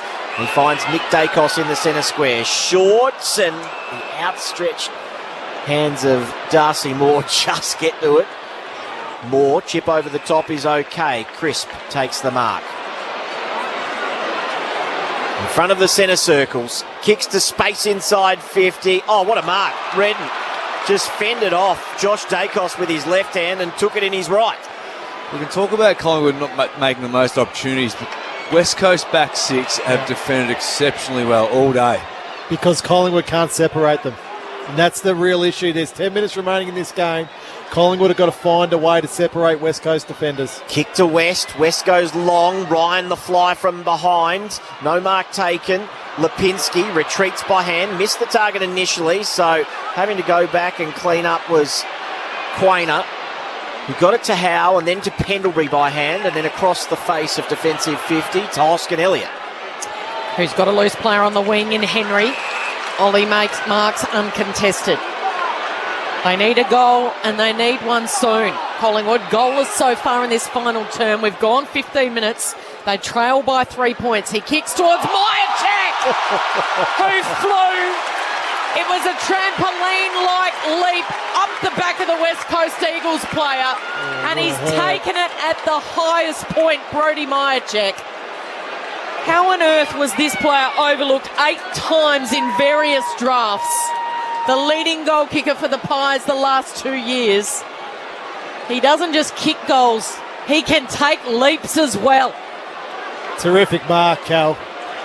Geez, he's fallen on his backside very hard there, so it took him a little while to get up. Can he get the distance? Can he get the journey this late in the game? We're right behind him in the commentary box here on ABC. 45-degree angle. Oh, it's sprayed off the side of the boot. Never gave that a chance. He's going to hang it out, and it's thumped through. Thumped through for a minor score. West Coast by 2 points. 7.5 minutes to play. Short kick is a little dicey. Now Foley's got a problem. Is that holding the ball? Was there prior opportunity? Umpire says no. Hoskin Elliott had him in a gang tackle with Ginnivan. Asking the question, as worth 30,000 Pies supporters. Stoppage inside attacking 50 for Collingwood. Nat Nui wins it. Kick off the side of the boot. It's central. Dangerous here. Now Quainer to Pendlebury, who's stuck on his right. Tried to get on his left and he slipped. Hand pass into space. Duggan there. He becomes tackler. Bianco the sub. Bianco snapped to the goal line. McGovern. Myercheck, what a mark! He slammed into the goal post and took it on his chest and held on. 2 spectacular grabs in a minute. And surely he won't miss this one. Collingwood are back in front.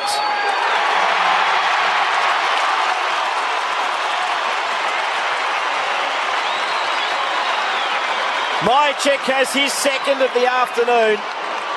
And Collingwood take the lead by 4 points. 18 minutes played in this final term on Grandstand AFL, and we are heading for a very exciting last 10 or 15 minutes. Adam Ramanaskas and Brad Sewell. Well, Sully, it's taken Collingwood 10 minutes to wrestle that lead back in this final quarter. They can't go and save the game now, Collingwood still. They've got to go and win it. If they try to slow this game down, there's too much time remaining still. West Coast will get another couple of opportunities, no doubt, in this corner, so Collingwood have got to hit the scoreboard again. They've got to score. Don't try save the game now. Rama, have a look to your left in the radio box next to us. There's a very nervous father watching on, Peter Dacos. His 2 boys are out there. They've had the most touches for the Pies all afternoon. Nick's had 31. Josh has had 28. The game is in the balance. We're set for a heart-stopping finish. 6 of the best minutes you'd hope to see in Aussie rules football. Pies by 4 points. Back underway in the centre, and it's Duggan that gets the kick away. Inside 50. A chance here for Darling. Now Rioli. Clever little slap. Gave it back to Waterman, who gives it back to Darling, tackled by Sidebottom. Listen to the roar for still Sidebottom. You don't have to be a Pies fan just to appreciate how good it is to have Pies fans back at the footy. They are riding every decision here at the moment. Back to Darcy Moore, back to Madgen. He's got it in the back pocket. He's got to make sure of it. Ooh. He missed the target. In the end, Crisp had to come through and spoil because it looked like the West Coast Eagles player was going to take the mark in Nelson. So Madgen a little nervy on the kick. It results in a boundary throw-in. 60 around from the Eagles' goal. Nat Nui and Grundy tussle. Nat Nui wins it. He kicks it. Oh, Willie Rioli's taken a one-hander. As only a Rioli can. It was a hurried kick out of the ruck by Nat Nui. He just threw it on the boot. A one-on-one contest. And Rioli was able to hold his opponent out Noble with his left arm and just cradled it with his right. Rioli, 2 goals. I don't have to tell you what Pies fans think about this Rioli. For a dagger through the heart, Willie Rioli puts both his hands up to his ears and he says, "Keep booing me, Pies fans, keep booing me." He puts through his 3rd for the afternoon, and it's West Coast back in front by 2. What a contest that's unfolding under the closed roof at Docklands. West Coast 12-3, 75. Collingwood 10-13, 73. It's a matter of timing now, isn't it? Whose nose is going to be in front when that siren goes? Because this momentum swings, the ebbs and flows in this last quarter. The shackles are well and truly off. And you feel like West Coast have got a greater ability to score quickly. Yeah. Collingwood have had their opportunities. They've been squandered. If they can just continue to isolate Myercheck again, All I'll say, Sully, is thank goodness Dom Sheed's not out there, because this has got a 2018 grand final feeling all about it, hasn't it, Rama? Absolutely. 8th lead change of the game. It's West Coast in front. Nat Nui won the tap straight to Crisp, though. Long hand pass is okay. It sits for Lipinski. Hand pass is good. Out to left half forward. Pendlebury on the bounce. His hand pass was a little awkward. It works the 1-2 with Brown. Pendlebury around Duggan to the top of the square. Where are the Flyers? Don't tell him Mychik again. Couldn't get there. Now a chance for side, bottom, front and centre. Hand pass, paddles it in front of himself. Lipinski overruns it, goes back for seconds. Henry, hand pass out wide. Wilson, a kick to the top of the square. Mychik, one hand, no mark taken. Plenty of players around there. Quainer, good pressure. West Coast spill it. Pendlebury left forward pocket. Hooks it back to the top of the square. Cameron, he ran into his own player and spoiled him. West Coast come away with it. Rioli takes the chest mark right up back. That's not Cameron's fault. Rioli tries to find Liam Ryan. In the end, Maynard got there with a spoil. And now they tussle. They tussle at ground level. Ryan's copped a knee to the face, and he'll win a free kick. It was an accidental knee by Isaac Quainer who came in. But what about the ferocity of the contest between Liam Ryan and Maynard on the wing? Just back to that contest with Hoskin Elliott and Cameron. Hoskin Elliott had to call Cameron in. Cameron's going back with a fly to the ball. Oh, the Pies fans in front of the commentary box up on their feet, pointing their finger. Liam Ryan with the free kick. He kicks to half forward. Darling's got it. Centering kick. Going back, unable to take the mark down there was Langdon. It's picked up here by Waterman. A bouncing ball by Waterman. It's through for a goal. West Coast Eagles can smell blood in the water. The West Coast Eagles are celebrating while 30,000 livid Pies fans are up on their feet. It's West Coast by 8. Less than 4 minutes to play. 13-3-81. Collingwood 10-13-73. And Waterman with his first goal for the afternoon. Collingwood supporters can't be complaining about that free kick, because clearly Liam Ryan was legged. The tackle just continued to slip down from Braden Manor. But you take the ball back in the inside 50. It just feels like the team that can get the most looks one-on-one inside 50, forward 50, going to win. West Coast, the last two, they've had 2 one-on-ones. They've kicked 2 goals from those one-on-ones. The other end, West Coast just continue to defend together. West Coast by 8, 24 played final term. They come away with it from the centre clearance as well. With it and out wide to Duggan. Duggan, a low piercing ball. He's looking for Rioli, who nudged Maynard underneath it. Maynard back onto it. Rioli there. And then was that in the back? No. Umpire says play on. Rioli. Kick inside is okay to Ryan. And Ryan overkicks the pass. He just had to hit Langdon, who was 20 metres out directly in front. Pies trying to get numbers there. Nage, hand pass to Langdon. Langdon a couple of fends off. Gets his hand pass away. Darling on hands and knees. He's happy to hold it in. Pies all around plead for holding the ball. It's not coming their way. Ball up, right forward pocket for the Eagles. 25 played final term. They lead by 8. Yet to register a win in 2022. Jones tried to go with it, and then he lost it. Ryan spun out of one tackle. Pendlebury got him second time round. Just got the hand pass away. Redden pokes a kick forward. And Darling sliding on his knees takes the chest mark. 15 out. 5 metres inside the boundary. Through from West Coast. Yeah. It's another one-on-one. Yep. Quick kick out of the stoppage. But then you get your one-on-one with Darling and Maynard. Darling just good enough to be in front. Clever positioning, protecting space in front, giving Darling something to move into. Time is becoming an enemy for the Pies. Darling could just about seal it with this kick. Right forward pocket, 20 out, 5 metres in from the boundary. He kicks truly. And West Coast can smell their first victory of the season. Collingwood 10-13-73. West Coast 14-3-87. What a final quarter performance this has been by the Eagles. Adam Ramanauskas and Brad Sewell, our premiership duo on ABC Grandstand.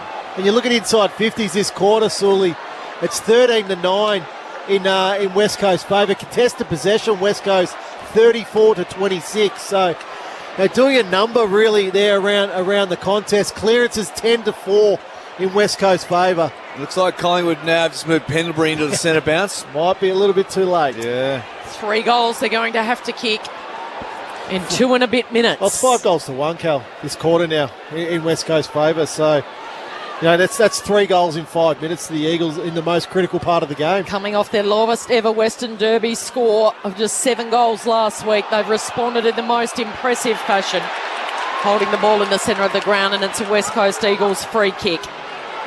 And it's going the way of Jones. This will just do plenty for the morale of West Coast. They've done it tough. We all understand that, but to get a win away from home, it galvanises groups very quickly. They're going to play keepings off for the final 2 minutes. Hearn happy to share it around. Witherden long down the line on the city wing. He goes, and marking out in front is Darling. And there is an exodus happening here under the closed roof at Docklands. A black and white exodus. It's been good in this last quarter, Witherden. It's had 10 possessions. Darling now on the wing. Goes long to half forward. Through the hands of Dixon Kennedy there at the back. Crisp is able to control it. Crisp with the handball. Gives it off to Lipinski. And now Nick Dacos. There's a whistle. It's 50 for a block. So it'll come Collingwood's way. Pendlebury handballs it back. So the 50 is going to Crisp after he got rid of it. Is it too late? Too little, too late here for the Pies. To Maynard from right on 50. He's going to go for home. It's touched on the goal line. Right in front of the West Coast Eagles cheer squad at the northern end. And they're up on their feet. They are clapping. They are going to clap and applaud their players all the way for the next final minute. What a win this will be for the West Coast Eagles. Long kick out of defence is a good one. Dixon had it smashed away from him. Hoskin Elliott roving to Pendlebury. Floats the hand pass over the top. Lipinski to Madgen. Back inboard. Oh, Ryan. Huge hip and shoulder on Brown. Brown taking a little while to get up. Ball spilt free. Ryan with one hand roped it in when he received the hand pass, but kicked it out of bounds on the full. No, it was touched. And a throw in it will be, even though Scott Pendlebury thought it was out on the full. Thinks he's getting the free kick. He's got to hand it back to the umpire. So ball will be thrown in, 60 around from the Collingwood goal. They have had a fantastic final term, West Coast. Thrown back in. Hoskin Elliott, his kick smothered. Lipinski's there, on hands and knees. Intelligent tap by Pendlebury to Nick Dacos. By hand to Crisp to Hoskin Elliott, who went the shepherd. So Crisp grabbed it himself. Burst through about 3 tackles to the top of the square. Cameron one grabbed the second, not the third. And rushed through for another behind. The margin 2 straight kicks. That kick there has been a reflection of Collingwood's forward play all day. Went to the top of the square, so the most dangerous spot. But it's 4 groups of players there. So 8 players in the goal square. And West Coast just able to kill the ball so easily. So Hearn brings it back into play. Pies fans leaving. It's got that familiar sinking feeling against the West Coast Eagles. Adam Simpson said this week, we've had to deal with resilience for the last 35 years. Well, they didn't just deal with it. They used it to motivate one of their best ever wins. A victory built on heart and spirit. The West Coast Eagles 13-point winners over Collingwood, and they celebrate their first win for season 2022.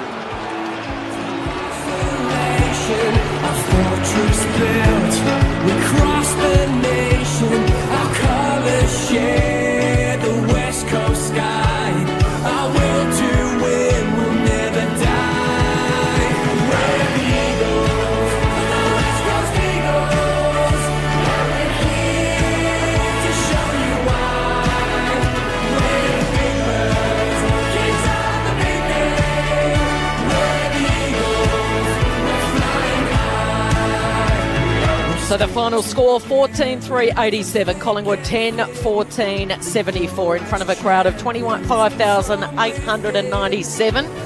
Probably about 200 left that are West Coast Eagles fans. All the Pies fans are already well on their way home.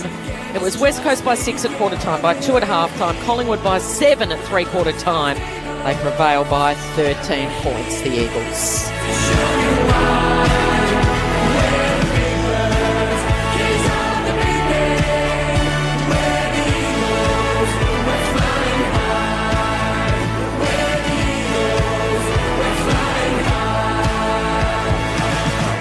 What a win for West Coast, 14-3-87, away from home, on the road, defeating Collingwood 10 goals, 14-74. Goal kickers, 3 to Kennedy, 3 to Rioli, 2 to Darling, 2 to Ryan, 1 each to Waterman, Edwards, Langdon and Naish. Meanwhile, for the Pies, 2 to Ginnivan, 2 to Myercheck, and 1 each to Cameron Henry, Josh Dacos, Hoskin Elliott, Maynard and Wilson.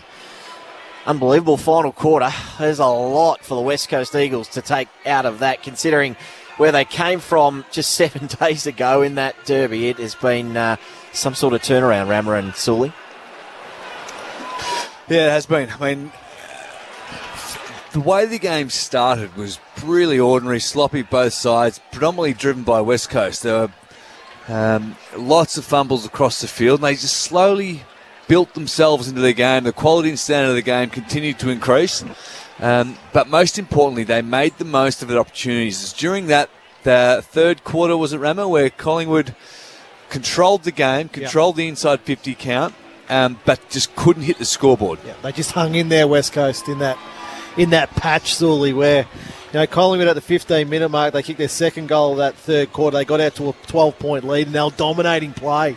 And you thought, oh, okay, this could be dangerous. I think that's when Willie Rioli gave away that 50-metre penalty for the goal. And you thought, this could get nasty here for West. But to credit to West Coast, they absorbed. They kicked the next 2 goals, and they just went into that final quarter. It was only 7 points to margin, Sully.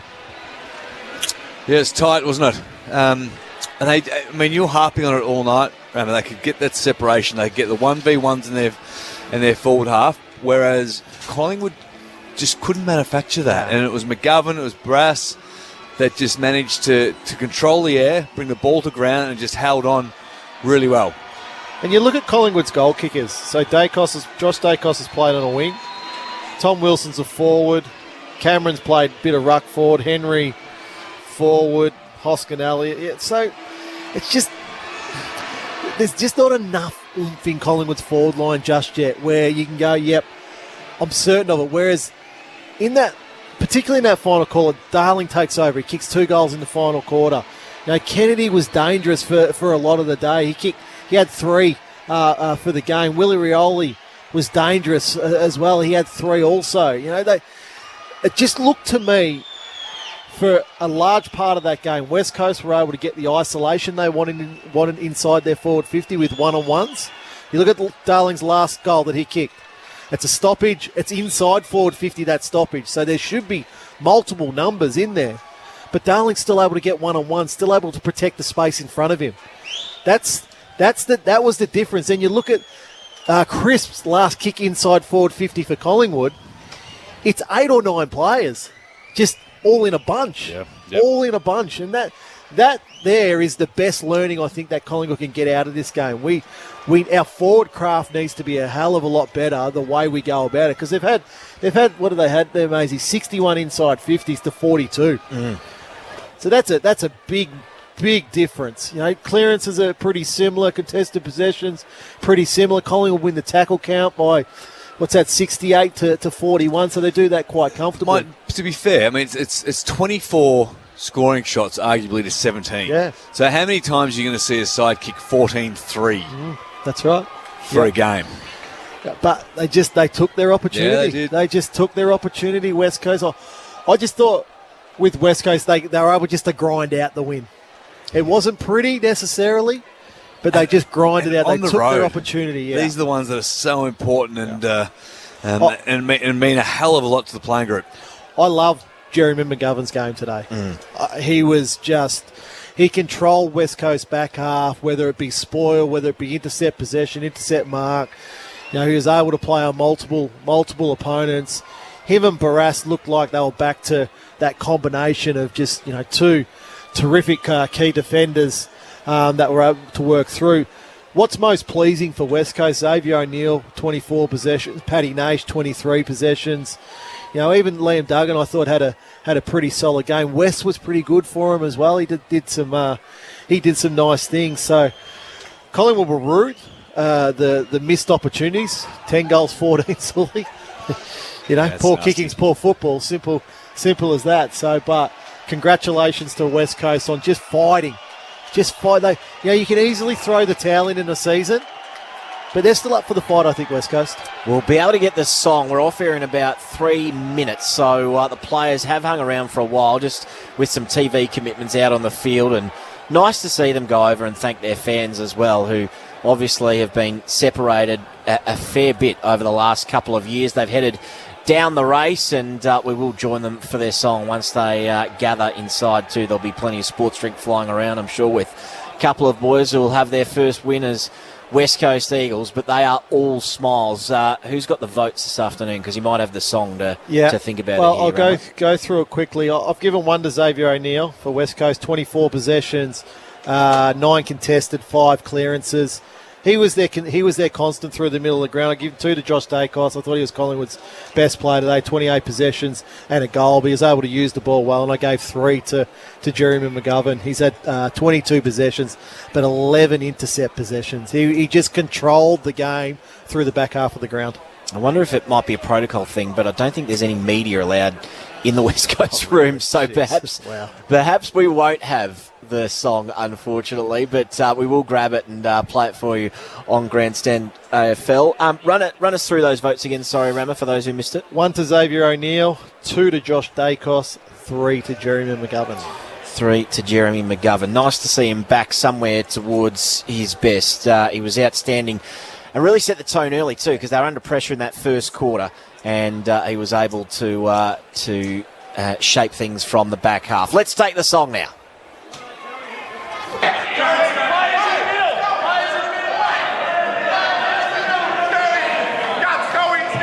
Oh, we just missed it. For you in the next game. Here we go.